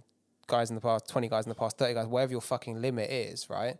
Like, if she likes you and you like her, she's not fucking any more of these people, bro. Like, she likes you. Just fucking relax. Like, she'll fuck you. What if she slept with 5 of your friends? Nah, I'm not having it. For real. Toxic. Nah, I'm not having it. What if I have my friends? Are you dumb? Break it down. Why? Brother, I have my friends. I'm taking on my jewelry. And that's it. Brother. Fight so you're gonna be telling me you're gonna make a girl, right, who's dated. She's Laurie Harvey though. She's Laurie Harvey. Keep that in your mind. I don't even flip. Listen. 5 of your friends, fam. She belongs to the streets. You know when you're about to say, I don't give a fuck with so much vim that you pull it back and you end up saying, I don't give a flip. Yeah, you know what? I'm actually conscious that like how much I sometimes swear, so I'm just trying to like. I'm with you on that. I'm with you. I'm conscious on that as well. I'm not conscious. So no, but 5 of your friends. That means that 5 of your veterans. Imagine that you've had the best night. You and your girl have like gone wild, fam. Like you pulled all the stops, fam. And then your veterans, and you're telling your veterans next day, and they're like, oh yeah, I know. Oh yeah, that felt good, right? Yeah. They know how your home feels. But they also are all dickheads. Even playing to this logic of thinking, like they're also all dickheads because they've also all fucked her. So no one can Everyone's feel superior. complicit in the gang. No one Yeah, can but you're feel in a superior over relationship. any of the other Exactly. men. But you're so you're Maybe also, she's a you're bit also questionable. Maybe she's a bit questionable because she screwed the whole crew. But it's not her fault. The men are complicit. You all know each other, yeah, right? the men are complicit in that, 100%. But let's say, for example, you found out after, so you fell in love with Laurie Harvey, and then you found out that she had history with some of your friends in, I don't know, 5 years before. That won't dotted happen. around. That won't happen. I would know before I fall in love. But what if you did not know? Play my game now. My CRB checks. Can you just indulge me? My CRB checks, just pre up the history. Can you just indulge me? All right, I'll indulge you. Yeah, it won't happen. You'd end it. You pass on wait, Laurie say Harvey. again? You Say- pass yeah, on so Laurie Harvey. you Laurie Harvey comes along, and then later on down the line, you find out that she's been involved with like a few of your friends 5 years ago. 5 to 10 years ago. But the guy's still my friends. Yeah, and you just didn't know. Like it could have been. Yeah, I'm sorry. I know probably my audience would expect me to say I wouldn't mind, but yeah, I would mind. Okay, like, you're allowed to mind. Like when we are not like we're not a toxic podcast, so I've got no fear that we'd ever be labelled that. Yeah, but Tutu's But you are allowed to have your opinion on that. But sure. I do want to know Tutu's more. like girls also don't like it if you've fucked their friends as well. So I it's agree. Not it's not a toxic position. No, but this is It's why I'm personal asking. preference. There's two sides to it, and this is why we have this fucking award-winning. No, we're not award-winning at all. That's why we have this podcast. Is for Leading the fucking podcast. Not yet. leading. We'll lead some chart somewhere, innit? But yeah, SoundCloud did it. you know, Hey, we're doing around SoundCloud, bruv. today in North London. Barnet. But no, that's why we have this. Is for the discourse, because you're right, man. Like some girls don't want to be with a guy who's been around their whole crew as well. Like, Well, and some girls, they only be the guy who's fucked 100 girls either, right? Yeah. Like it works. how do two you feel ways. about that? Are you cool on numbers, or do you care about like if a girl comes up to you You and know, says I like, never ask. I've never asked ever in my life. I've never ever asked in my life. Never. I don't really give a shit. I was on a date with a girl once who was like, I'm a bit of a hoe, and my last 2 boyfriends, I've had open relationships with them, but I'm also a bit of a hoe, and I just love dick. And I was like, she said, I'm a bit of a hoe. that's a verbatim quote. On a date. That's a verbatim quote. Raw. That's a verbatim quote. Hinge is lit. Hinge is the ghetto. Yo, one day I want to have a look at the Hinge and see what it's like. Well, like you don't have it. No, I want to see like not. How did she? I'm really I want on to have this. it. I want to see what it looks like on like if you've got Hinge on your phone or something. Like, I just want to see what the deal is on that. Did she link being a hoe to just like how much dick she wanted? Because I had this conversation recently. it was a long as time well. ago. I What do can't we remember call? the What do we? context, but What is a she was hoe? This is a conversation for another day. Well, Let's that's give a it- verbatim quote, innit? No. But like, what is a hoe? But did she have that in her? No, we're chatting over drinks at this time, innit? This is face to face. she's like, This wasn't on the profile, she's innit? like- This is I'm a hoe.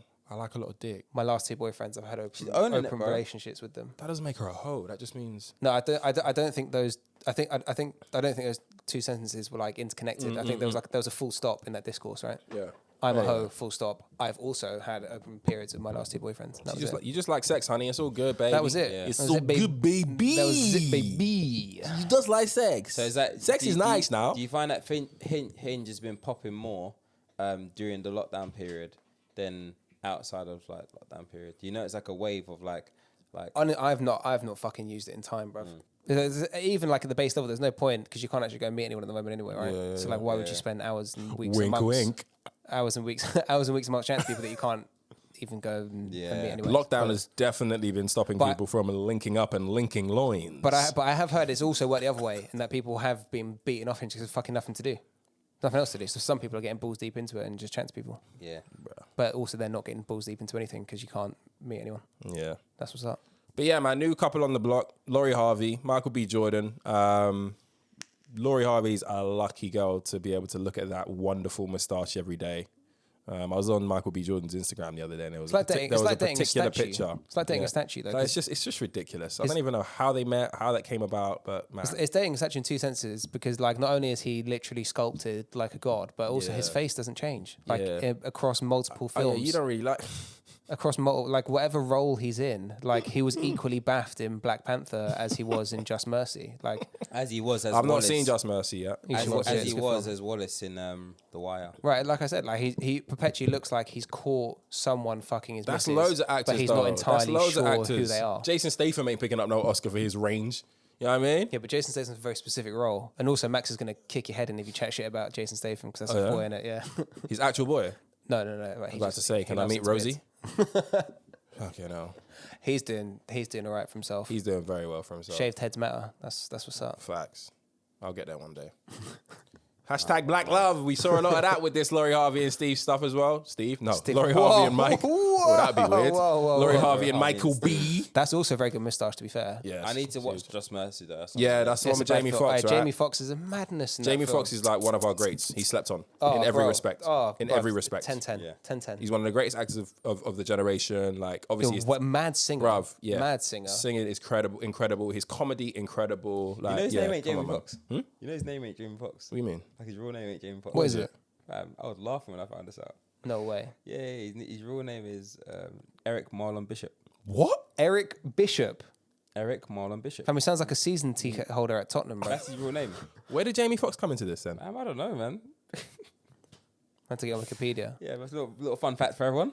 He's that good an actor. You didn't even know his name was Eric Bishop. And Jamie Foxx. He sounds like a church, like a church organist. The fuck. Mate, Jamie By the way, Jamie Foxx sounds like his name and his name. yeah. By the way, you man got Amazon Prime. Yeah. I beg you go watch Hustlers with J-Lo and Cardi B. Yes. I have heard enough. So just imagine. With J-Lo and Cardi B, I've heard enough. Thanks. But I didn't give you the punch. Okay. I didn't give you the kicker. Go on then. It's J-Lo as a stripper. Madre mía de mi I'll add it vida. to my list now. And it's like Madre mía de mi vida. formidable. Formidable. Formidable. Increíble. I'll definitely Increíble. watch that. Please watch She's it. twerking in it. It's got everything. It's actually a good film, like good like Saturday night popcorn type thing. That would have been a good bus hit. That would have been a really J-Lo? good that would have been a really Madonna good bus mia, hit. bro. 100%. That would have been a really good bus hit. But yeah, no, man. Big up Laurie Harvey, Michael B. Jordan, everybody doing the bus hit challenge and everybody enjoying themselves during this lockdown period, because we need anything and everything to get us through the days, and bus hit challenge really, really helped these last couple of weeks. So long live the bus hit. Amen. Question. Yeah. Have you like done the analysis of like spending during the pandemic? And what I mean by that is like, have you spent less, do you find? You know what? I feel like, yes, I felt like I spent less. I spent less on like life things, like travel, shopping. Yeah. Like, into like That's food a lie. shop- And I'm talking about Oh, like food shopping, shop. food shops. Right? You're gonna- Wowza. That's G-check you on-site live boy. and direct You know there. what? I haven't actually bought that much clothes as such, but my The weakness. shoes not count. No. I mean- You lot onto me. No. listen. Can I just let anything slide? Listen, I was we- gonna we- say. We stand for What truth happened and to- facts. What happened to let in this people finish their podcast? sentences? So, like, I haven't done much like shopping in terms of clothes as such, right? But right, where my weakness is, where my downfall is, right, Praying for my downfall. is weighing up a pair of trainers to a night out that I won't be able to do. That's good Because- rationale though. Yeah, like as in like for listeners, like buying a pair of trainers that might cost, I don't know, 100 quid, 120 quid or whatever, right? And you thinking, you know what? If it wasn't lockdown, I would be at a restaurant this evening or at a bar spending this amount of money. Just generally moving So- global. So Yeah, I give me mean- that pair of Jordan 1s, baby. Man said generally moving global, you know. As Zavi but does. like, yeah, I think it's a bit of it's like your net up, and then when you just factor in other things. Oh, and by the way, no, actually, I got a serious cash loss recently because my boiler and radiator R.I.P. had decided to pack up. Shit. Yeah, no. And, at the coldest point, you know what's so funny? The temperature in my house one day was 1 degree. Yikes. And my boy clocked it. My boy saw my Snapchat, and I put the temperature, the temperature filter. And he thought you were just And bugging. then he was like, "Right, does that say 1 degree?" And it's like, you know what? Yeah, fam. It's kind of cold in here, cuz. It's cold in here, and I had to like basically trade under the Why conditions. don't you buy a little like electrical? So I had an electric one. Yeah. Monday morning. The little floor thing. Yeah. I lived on that for 3 years, bruv. My dad refused to fix the central heating. Oh yeah. Because I wouldn't be done soon, innit? They were. That's how you know you got raised by a Jew, innit? But like, what? The winter's gonna be done. It'll be fine in the summer. What you need a boiler for? Just fucking get with it. 3 winters I had to So live that imagine shit, this, yeah. So Fucking picture this, hell. yeah. I have an electric heater, yeah. That's lasting me for a minute, and the day, basically, a couple of days into like my radiator and stuff not working, and me trying to avoid paying Pimlico plumbers and trying to sort Shout something out. out myself. Shout out. Forget them and fuck them. Oh shit. Actually, no, RT, no. Unshout out. No, fuck No. the guy who runs Pimlico Plumbers as well, because he's a proper dickhead, bruv. Oh yeah. He was like forcing people to go back to work when he was in his holiday mansion in Marbella during the summer. Unshout to you, No, fuck- motherfucker. fuck- And it's a rip off, man. Yeah. So my electric one just all of a sudden sparked, and then it caught fire. Whoa. And Bleak. I had to turn it off from the plug. But what's scary is that like a couple of days before then, like day before then, just to keep heat circulating, I would go to the shop, for example, and leave the heating running, right? Yeah.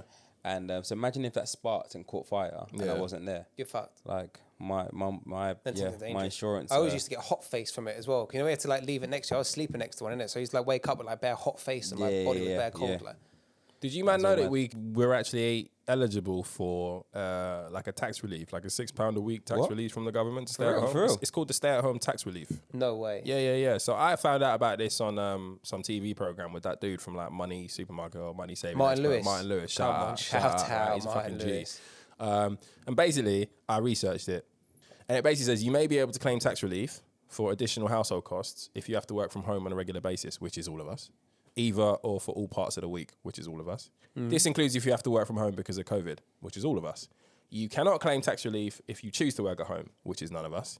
Additional costs include things like heating, water bills, home contents insurance, business calls, new broadband, etc. But they do not include things like mortgage interest, council tax, etc., etc. Right. But basically, if you go into the gov.uk website, you get like £6 a week, That's decent. £124 a month, I'll a take that. year. A year. Run me that. Bro, that's like that's Run me that's that. that's still decent. It's at And times like these where I'm just like, this podcast that is sort fucking of tax, best. bro. It's a plug, man. Fucking range, the range. The range in this Go podcast. claim man. your 120 and Fucking buy hell. You want Philips Smart politics? We'll lighting. give you that. You want Jeez. loopholes? You Some want Philips loopholes? lights. Yeah, you want some loopholes? We'll give you that. What about you? You been saving money? Do you know what? I did very well for most of the year up until summer. I saved quite a bit of cash. Wasn't really not going out, not shopping. Buying rum here is a lot cheaper than buying rum from Tesco. A lot cheaper than going to a bar, right? Going down a pub. Saving a shit ton of cash. And then went to Croatia. And blew the fucking doors off, basically. And you had fun? Oh, bruv, it was fucking... If anyone's ever allowed to travel again, go to Hvar. I recommend I it. went to Hvar for the festival. wanna there. go What's to the Madonna hideout. Mia. Hideout or Outlook. Yo. Outlook. Outlook. Yeah. It's probably Hvar the close one? by. Hvar is the one. Hvar bruv. was fire. Bruv, when I tell you, Type in Hvar. we're going to we'll take this chat off the podcast. Yeah, innit? But anyone who wants to have a good time in their life, go to Hvar. Shout out Ralph. Shout out like Max, good the times. holiday crew. How you spell about HAVA? HVAR. HV. Yeah, It was fucking Mazzolina. And then I came back and then went to visit my nan, who's an absolute sweetheart, but also very stressful. And so I had to book a holiday to Greece just to get over visiting my nan. And when I went to Greece, so basically all the money that I had saved by not doing shopping, I spent on holidays, which is very me anyway, because I don't really buy clothes or anything. I spend all my money on going on holidays. You ain't got them problems anymore, bruv. Bruv, well, not now the fucking travel corridors are lock off. Bruv. Where am I gonna go? Can I just say, obviously when we went into like tier 5 or whatever the hell we're in right now, I know that they didn't close the borders in it, so people were able to fly in and out, but I would have thought at the very fucking minimum that like the travel corridors would be gone and that you have to quarantine from fucking everywhere. Why do people not have to test to why come here is from the government? day, The From day government one. are so shit.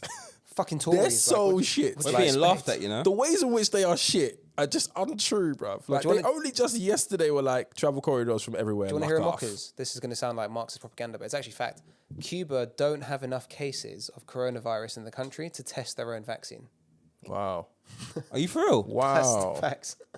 Facts. They don't have like. There's just not enough people with coronavirus. But to were test the they vaccine. were they testing though to start with, because that's where So Cuba were basically exporting doctors all over the fucking world. For real. But it's like, okay, it's not ideal that a lot of people are very poor in Cuba because of the communist regime, but they produce a shit ton of doctors. Yeah. Like they have an exceptionally well-staffed health service. Like they might not have the best fucking equipment or whatever, but they've got a shit ton of doctors. And they were sending doctors to China for research purposes. They were sending doctors all over the third world. They have a lot of presence in Africa, for example, and throughout the rest of Latin America, and anywhere that will take them.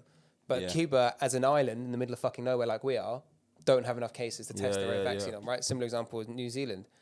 Same example to a bigger extent as Australia. Like, it was abundantly fucking clear from April that we should have locked down the island. Yep. We spent years and years talking shit about reclaiming our sovereignty, taking back control of our borders, and at the first possible opportunity to do so, we decided to just fucking let everyone in. I'm just giving a gospel hum to what you're saying, because you're preaching the truth, and I'm giving you some gospel. Preach! Like an island that got it right. Go figure, eh? Do you know, but fucking hell. Like, we literally have there's like a channel of water that you can't fucking swim across to get here. Literally. It's that difficult. That's the one upside to being on this little rock in the arse end of the Atlantic Ocean. Should we spare a thought for the people who can no longer go to Dubai? No, man. Fuck them. Man. Fuck them. No, do you know what? You had your time, motherfuckers. It's time to pack your bags and come home. No, I'm going to say, no, spare a thought for me for people who've got like cancelled holidays who were going to go. I've got no sympathy for people who are already out there. Like, y'all can stay. People who ran away when shit got tough, innit? You went to Dubai on a flex. That's why you went. You went to Dubai on a flex. And now you can't come with a flex, innit? You got peas about it. You're going to stunt. Stunt do your thing, innit? Just stay out there for a few months. Or get your negative test and then come back afterwards. I heard you were going to go, Zav. Nah. To go and flex. Go and do the Joro challenge. We'll go to Dubai. Go and do the Joro. Nah, Dubai's not me, man. No. Nah, you know what? I was low-key going to go, I'm not going to lie. My bedrooms... I tell you what, my bedrooms... I want to go anywhere, mate. I just need some fucking sunshine. You know what? My bedrooms are going for a wedding. My other friend went to Dubai and went all in. Fam. They're still going. When's the wedding? February something. So they're just trying to social distance. That's not... How's that going to run? How many people? It's a Nigerian wedding, so... Ah! People going, yeah. That's a super spreader event, mate. Trust me, that's not a small and wedding. The people getting married are from London as well. They find the whole thing out there? Yeah. Well, not anymore. Good luck to them. Thing is, it's not fucking enforceable, innit? Like, they'll fill out. Most people don't even fill out those passenger locator forms. Coming back to this country was a joke. Yeah, calm, when I went to Croatia, you had to fill out a form, give all kinds of documentary evidence. They take your temperature, to provide where you're staying, etc., etc. Same as Greece, everyone masks everywhere. Yeah. Croatia and Greece, you could not get served in the shop unless you're wearing a mask. They kick you out. You fly back to Heathrow. Don't give a shit where you come from. No did you form. fill in the passenger locator? Yeah, I did. Off you go, mate. I got to fuck off. Like it's just, we've been taking it for a joke this entire time. But we've been doing it on purpose. It's for political, ideological reasons, right? It's crazy. And segue king right about now. One of our favourite countries, the Netherlands. I think university quite a popular country. It's a good place. For many. Good place. It's a great place. They have just announced some legislation or some changes to their rules around coffee shops. Which means that they're going to, number one, limit the amount of coffee shops they have in the country as a whole. Mad. But the bigger kicker is only allowing potentially Dutch citizens into the shop. That's mad, chat. Which means basically any sort of weed tourism, if you want to call it that, essentially comes to an end. Isn't that mad? That's it's mad, very chat. mad. And it obviously opened up for no reason, out of nowhere. Yeah, obviously opened up like a massive debate about like, I guess, quality control as it pertains to like tourists. And Keep the Brits out. Yeah, exactly. You know, whenever you read that, you know, as a Brit, you start getting a little bit, you feel a bit defense in your chest. But how do you man feel about that? Because like, for me personally, like if I can't go to Dubai to get some sun and I can't go to Amsterdam to smoke weed, I'm just going to start doing bare crime. Yeah. Like I've got no release valve. Do you know what I mean? 100. Like I ban crime, but then I can go dubs. I ban crime and then I can go dam. But now I can't go to dubs or dam. I'm just You're gonna bang crime to be angry. I'm going to bang bare crime. Just grind your I'm teeth. just going to bang bare crime in London. it's mad that they're going the other way though, right? Because they've legalized it. Obviously, they're making money off it, etc., as a country. And as most countries are sort of trying to catch up on how progressive they've been since forever, they're kind of going the other way. Yeah, bro. I mean, we've just spent 5 years arguing that we want to keep a whole island and a healthcare service to ourselves. Facts. So if they want to keep their weed, then like that's... Yeah. We can't really give them shit for it. You know I guess the element of it as well, one important element of it is that ultimately the Netherlands just not poor. Do you know what I mean? It's not a poor economy. They don't need... very affluent economy. Yeah, they don't need us motherfuckers to Absolutely go not. there and They probably don't want add us to their either. coffers. Yeah, Like I went there twice as a degenerate teenager, just there to smoke weed, and like I offered nothing culturally to them. Do you know what I mean? Yeah. But like, shout out, like, added nothing culturally. there's probably some upside at least for like the red light district, because at least like if blokes are still going, they won't be turning up to see the girls completely high. So like, small upside for the girls, might get some enjoyment out of it. Yeah, for real. I miss it there, man. I've been there a few times. It's a beautiful city. Yeah, I went there. King's Day. Even outside the red light district, it's all right. Like, yeah, King's Day, Queen's Day. It's like that national party day where everything goes crazy. And I went another time. It's lit. I like Dutch people as well, man. Yeah, they're cool, man. Yeah, it is beautiful. Cool. They're direct. They're just, yeah, man. It's beautiful in the spring and the summer as well, because it's got the river, so it doesn't get like too hot. Yeah, it's so nice. It's a nice vibe, man. I've got time for him. Our flight out of city as well. It's just perfect. It's got everything. And people like football there as well. You can chat football with people. Yeah, exactly. But they've been doing a lot of things, I think, to sort of tone down the income and tourism. Like Airbnb over there is basically a non-event as well. So like they're doing like these particularly targeted things to, I guess, reduce the inflow of, I guess, undesirable. Brother, I'd keep tourists. us out. Have you not seen us for the last 5-10 years? Are you like me? Whenever I go abroad and I hear like a British accent, I'm just like, fuck. I panic, innit? I'll say it depends how long you've been away for, though. Because like, say you get somewhere and then you start hearing the Brits going around. Yeah, it's a bit like, fuck. But for example, I was in Mexico for like 2 weeks last summer, and then like on like 2 days before I was going home, some Northerners turned up, and I was like, fucking hell, someone I can finally speak English to. That was all right. Northerners get a blight half the time, most of the time. Although I will say, do you know what I will say? When I was in Harvey this summer, and this is facts, you can ask the boys who came with. There were like no English people, right? So like all the English were going to go to Spain at the time. It was the only place you could go on holiday. And then Boris shut the travel corridor, right? So we did a fucking banduli, and within 48 hours reorganised our entire trip from Spain to Havre. Went to Havre, there were no English people there because English people hadn't booked quick enough, right? So we're there for like 10 days, chilling, met shit tons of French people, Spanish people, Russians, whatever. Everyone was just chilling. Like the only English people literally about 2 days before was the next weekend, 2 days before we were about to go home, all the English turned up. It's the first chance they'd had to arrive. I tell you, we met these like Geordies in Carpe Diem, which is like some club island outside of Havre. Yeah. And the first thing they said to us, they're like, "How you doing, boys?" We were like, "Yeah, cool." They go, "Have you got any packet about you?" That was it. Boom. The first thing they asked, like all these French and Spanish, all these Europeans were like, "Where'd you come from? Where else have you been traveling? What are you here for? How's your country doing?" English just turned up. "You got any packet about you?" You're like, Christ. Classic. There you go.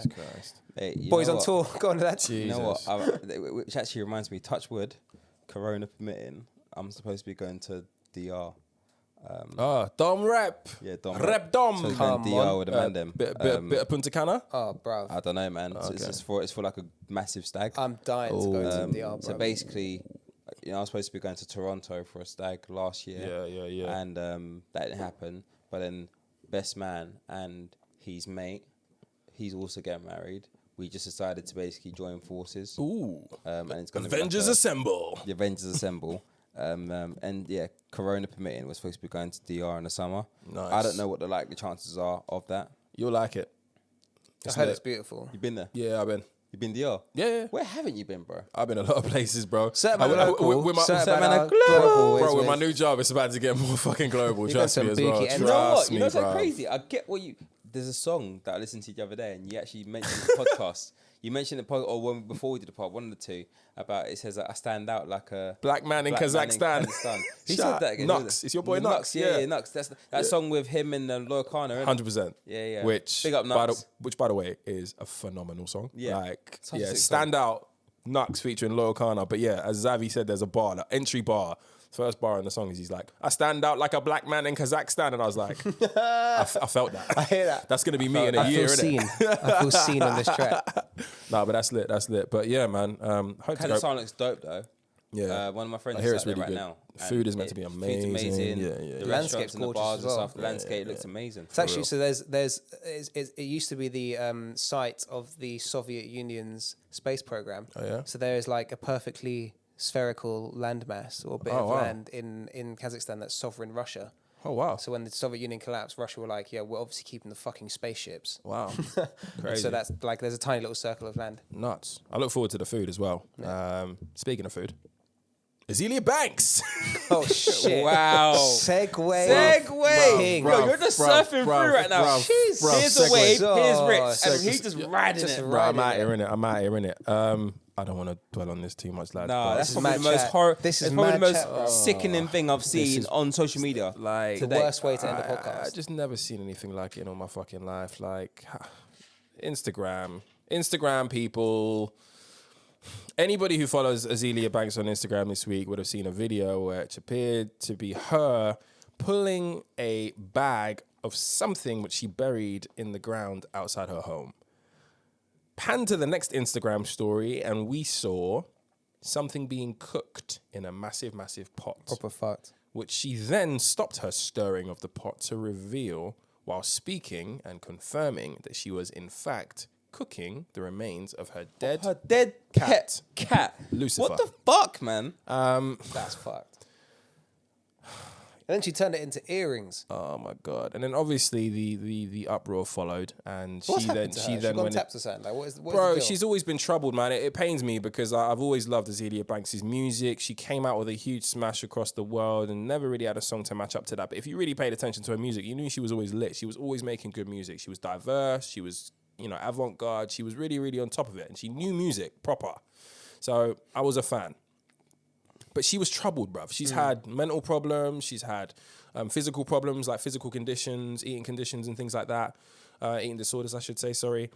And then there was also some legal stuff as well. I think she got into a fight with Russell Crowe at some party. What did Russell Crowe do? He's blessed. But she accused him. Yeah, she accused him of like physical abuse or whatever. And then everybody who was at that party apparently was like, "Nah, you were bugging. You were the one who was causing all of the violence or whatever." So that kind of went off track for her. And clearly, in America, where her music is a little bit more, I guess, more European sounding, she never really got taken to. Kind of like how Khalees was way bigger. From? She's from New York. Kind of how Khalees was bigger in Europe than she was like in the States, for example, which not a lot of people know, but is actual facts, right? Yeah. Until she did like Milkshake, for example. Okay. But her music's always been dope, but she's always been troubled. So we kind of knew this stuff was going on. And there was another thing like years ago where apparently she opened up on Instagram, she opened up a cupboard which just had like bird feathers and blood in the cupboard because apparently she had been like sacrificing chickens and leaving them in the cupboard. So she does some mad shit. She's doing brujeria. So does that. So I guess this isn't an anomaly. Innit? Yeah, exactly. So apparently this isn't an anomaly, and she always says that she does voodoo and all this other shit. But I just didn't want to see it, man. And then she tried to backpedal and say like it was taxidermy or she was trying to do something with jewelry or some shit. But like, yeah, I don't think like clout, bro. Having been to Angel enough times and seen that Bookie Fox in the window, I don't think my man boils the thing and turns it into earrings. I don't think that's how taxidermy works. Clout is killing our people. Please, everyone pray for her. Please. Pray for her. Pray for this lady because there's something going on and she's got a whole bunch of enablers around her. I wonder if she tasted it. She's got enablers around her. I wonder if she had tasted the soup. No, I don't want to know what happened when the cameras went off, bro. I'm not gonna lie. Like, I want to know how fucked up she might be. I don't. Do you really want to know? Because that would scare you, bro. That scares me to know what people are like. You see the skull. The skull's not even just think about flashbacks of the skull was mad. Like you see the teeth and shit. It was fucking disgusting, bro. It was disgusting. And she tried to do the quick delete. My mate who sent it to me. By the time I watched it like twice, she had taken it off. So it was a quick thing. But it was horrific. And I don't really know what's going on, bro. I think Xavi always says like, it seems like we're just like living through Black Mirror at the moment. No, 100%. And that's the realest shit. You know, 100%. I've never actually seen Black Mirror. What? Never seen it. You are bugging. Fam, you would love Black Mirror. That's like, Black Mirror is basically, I feel like what I like about Black Mirror is sort of dark, but it's intellectually stimulating, yeah. Right? And like, I feel like it really is the closest thing to the lens of how we think. Yeah, 100%. But like, it's just mad because I hear that I think Rich was telling me it was made by Charlie Brooker. a comedian. Yeah. So and he was like sort of average. So I remember him. I remember Charlie Brooker's like some B Tech geezer on Mock the Week. Yeah. He was kind of funny or whatever, but like was never like top tier. Yeah. And then just disappeared for a few years. And then this show had started on Channel 4, got cancelled. Yeah. Then a year and a half later or something, I see something that on the New York Times that he'd gone to Netflix and made it big in the States. I was like, what the fuck is this, bro? Yeah. So Channel 4 basically ran out of funding for a lot of their shows. So they told a lot of their shows, go and get funding. Top Boy got exactly binned. the same way how Top Boy got binned.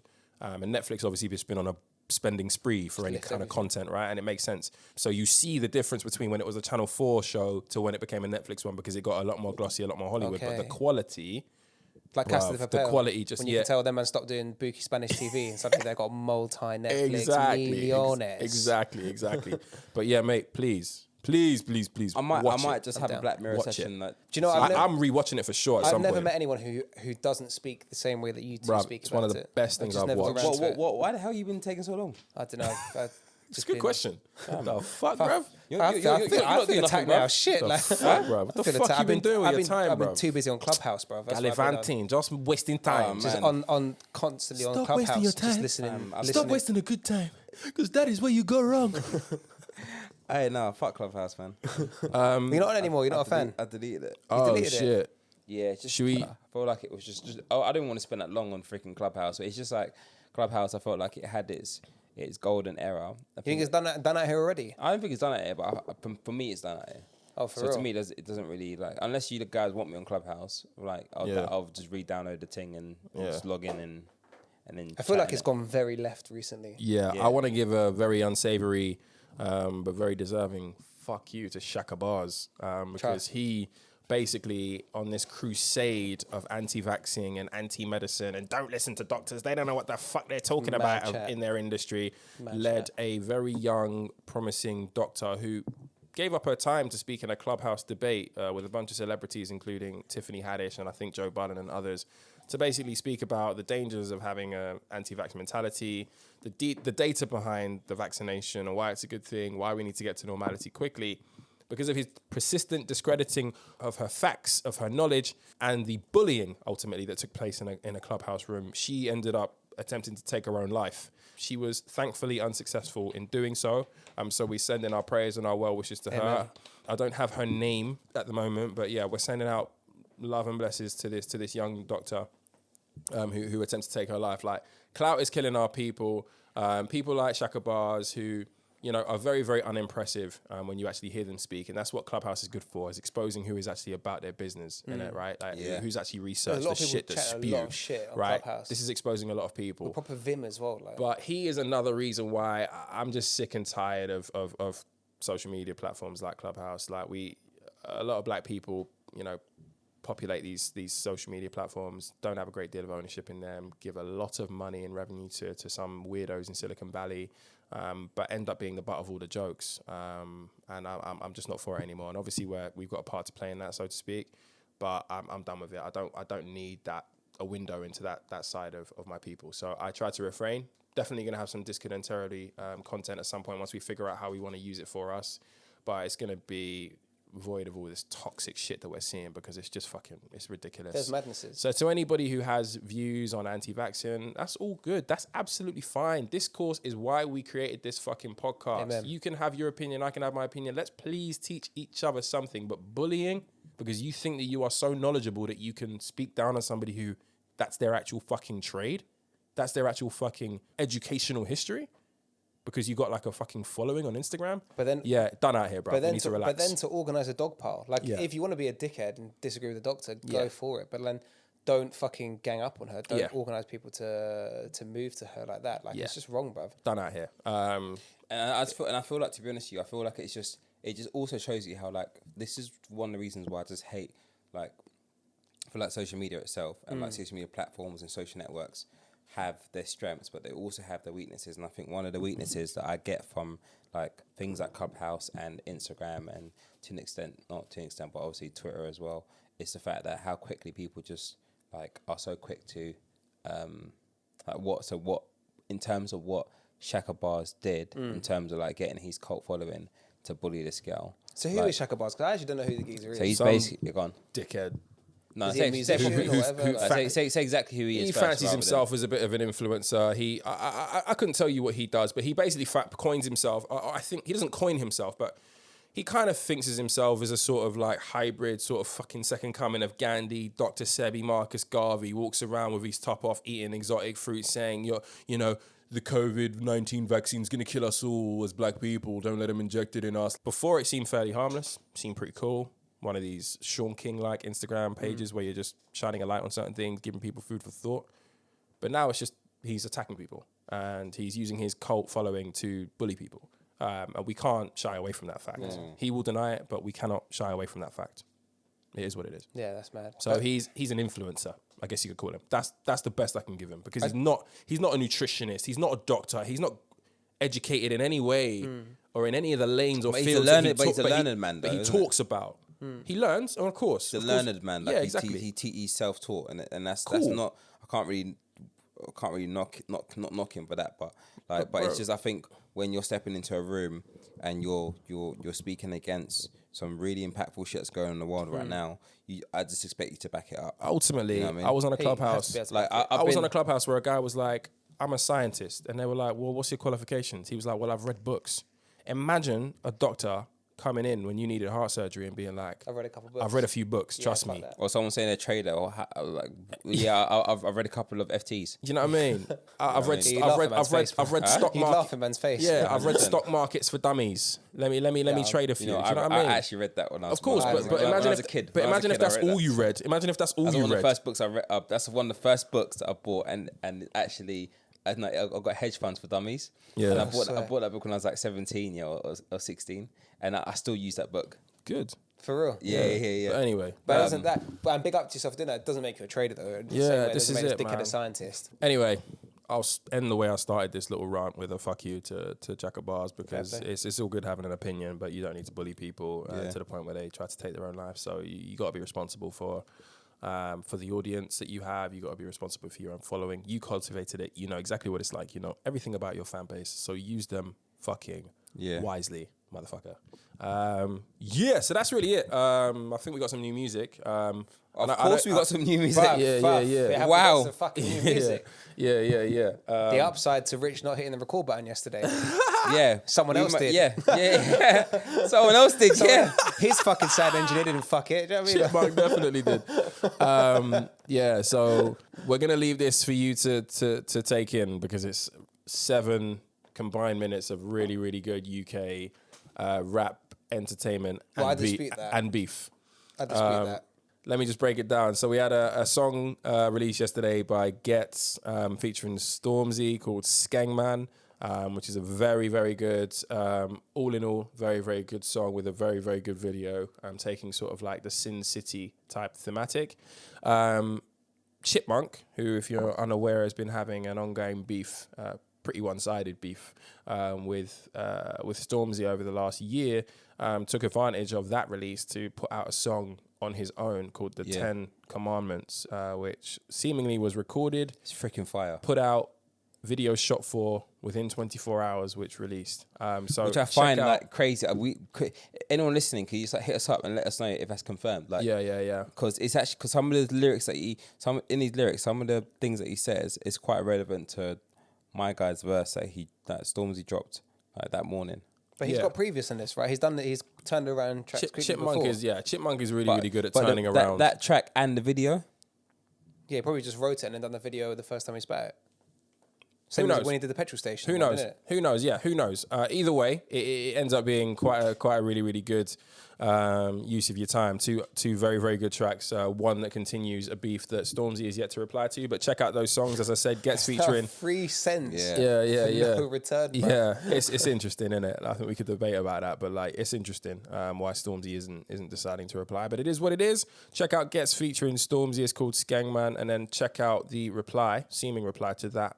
Chipmunk 10 I keep saying 10 crack commandments, but it's 10 commandments. Banger. It's not 10 commandments. In other news, songs that I think you really need to listen to, I'll blast through them. A few singles that come out this week: Mazza, which is Slow Tie featuring ASAP Rocky. Along the lines of, exactly. Along the lines of, he's alright, man. He's alright. Yeah, staying in line with, just as long as you say so, buddy. Yeah, all right, 'cause we got your back in it. But along the lines of UK beef, right? Bugsy Malone and Chip. Chip seems to be in the news.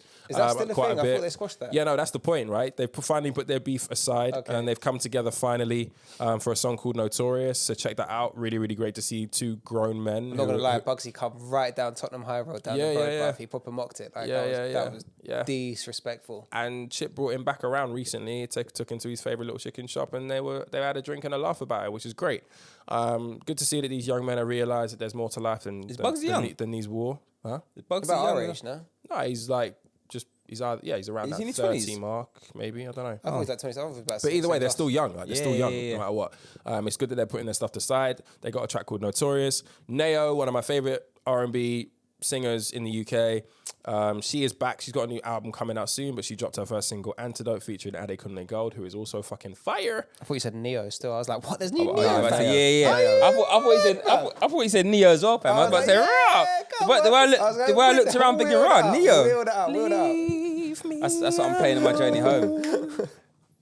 Stupid love song. Miss Independent in that calm one. What's he up to now? I don't know, mate. Making money. He's just sitting on peas, bro. Yeah, his peas grow by the day because he wrote them songs that just play on the radio. Constantly play. Like, and he's got excellent skin, so he's not buying E45 anymore. Do you know what I mean? Like, Wham, do you reckon he's got wham head. Yo, wonderful skin. Do you reckon he's gone Turkey? Well, bro. Do you reckon he's gone Turkey to get hairline? Oh, do you think? That's rude.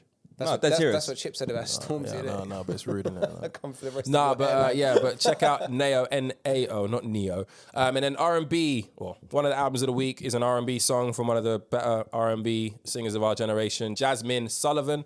Album is called Hotels, which is spelled Heaux, which I think is a fantastic it's album like a name. French spelling. Wonderful. And yeah, check out Hotels, R&B album, really, really good. We all need some R&B in these sort of we need more R&B. darker, wetter, colder months to keep us warm and all of that. R&B.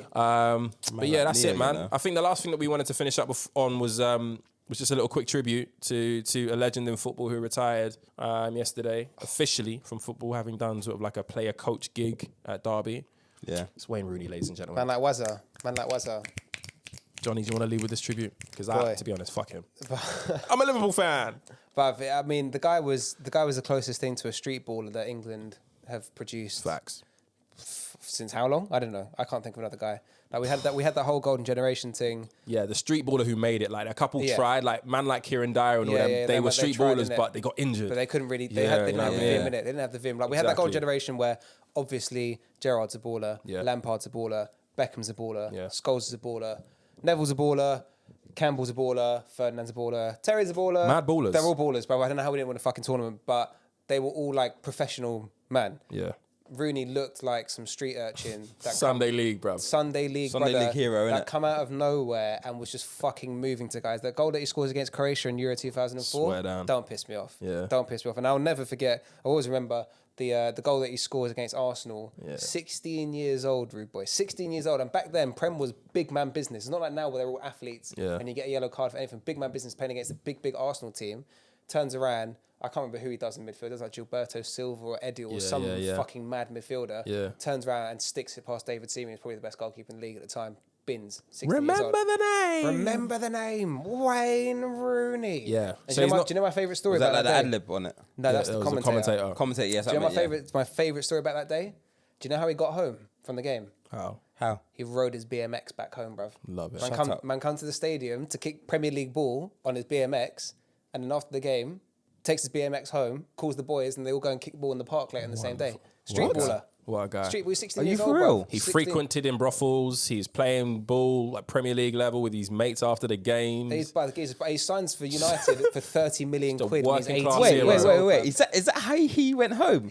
That's so sick. He took his smoked. BMX home, bruv. That's making me smile, bro. Bruv, he was smoked during his career. Like he was the OG like young boy done come good story, bruv. It's just a shame he went to go play for United. And weirdly, with even such a glowing tribute like that, like there is an element of his story which is just like he could have even been greater. Like people forget that like Wayne Rooney's a year younger than Cristiano Ronaldo, mad. and if you look at Cristiano Ronaldo and how he kept his body and his physique as the main priority in preserving his career, like he's managed to stay on like professionally at the top level for an additional 4 years over Rooney. You could probably say that's about it. And that's mad, man. That could have been Rooney. Rooney really could have been driving us on. Maybe in the tournaments, in the last couple of tournaments where England have been dog, maybe that could have been the man to drag us through. Around him. For the last of course. But also, he could have taken care of his own physique to drive. But anyway, but he was also, he was playing 35 games a year from the age of 18. Yeah, and that's not good for you. No, that's facts. Like, that's facts as well. But Ronaldo. Yeah, Ronaldo's a fucking freak, bruv. Yeah, to be fair. He's a fucking freak. You can't. But I guess my point is I thought that Wayne Rooney was a similar freak, but it turns out he probably wasn't. I think he's probably a technical freak. He just didn't put the gym work in like Ronaldo did. Yeah, we don't want to fucking give this guy too much of a big up. As I say, fuck him in it. United and Everton. Fuck that, bro. Yeah, but no, shout out Wayne Rooney, bruv. He's England's record goal scorer until Harry Kane takes him over. Yeah. But yeah, shout out Wayne Rooney's geezer. Right. I should have said this at the start. Probably should have said this at the start. Anybody who's got a YouTube channel, Facebook channel, Twitter page, any of these, please follow, subscribe, like, comment. We are trying to bust the algos. I think I actually want to focus on YouTube. If you got a YouTube account, please, I'm begging which you. all of you guys have, hit subscribe. Hit subscribe. YouTube, I beg. Just hit subscribe, man. YouTube channel. On the Disconnect Terribly channel. All of the episodes go up on there. I know you guys mostly listen to it on Spotify, SoundCloud, Apple Podcasts, but we also put the audio up on the YouTube as well. So please go and subscribe to that. It means the world to us. It means that we can do things on a bigger scale for you guys. Amen. And we can take this thing to another level in 2021. With that, lads, it's been fucking great. We did it.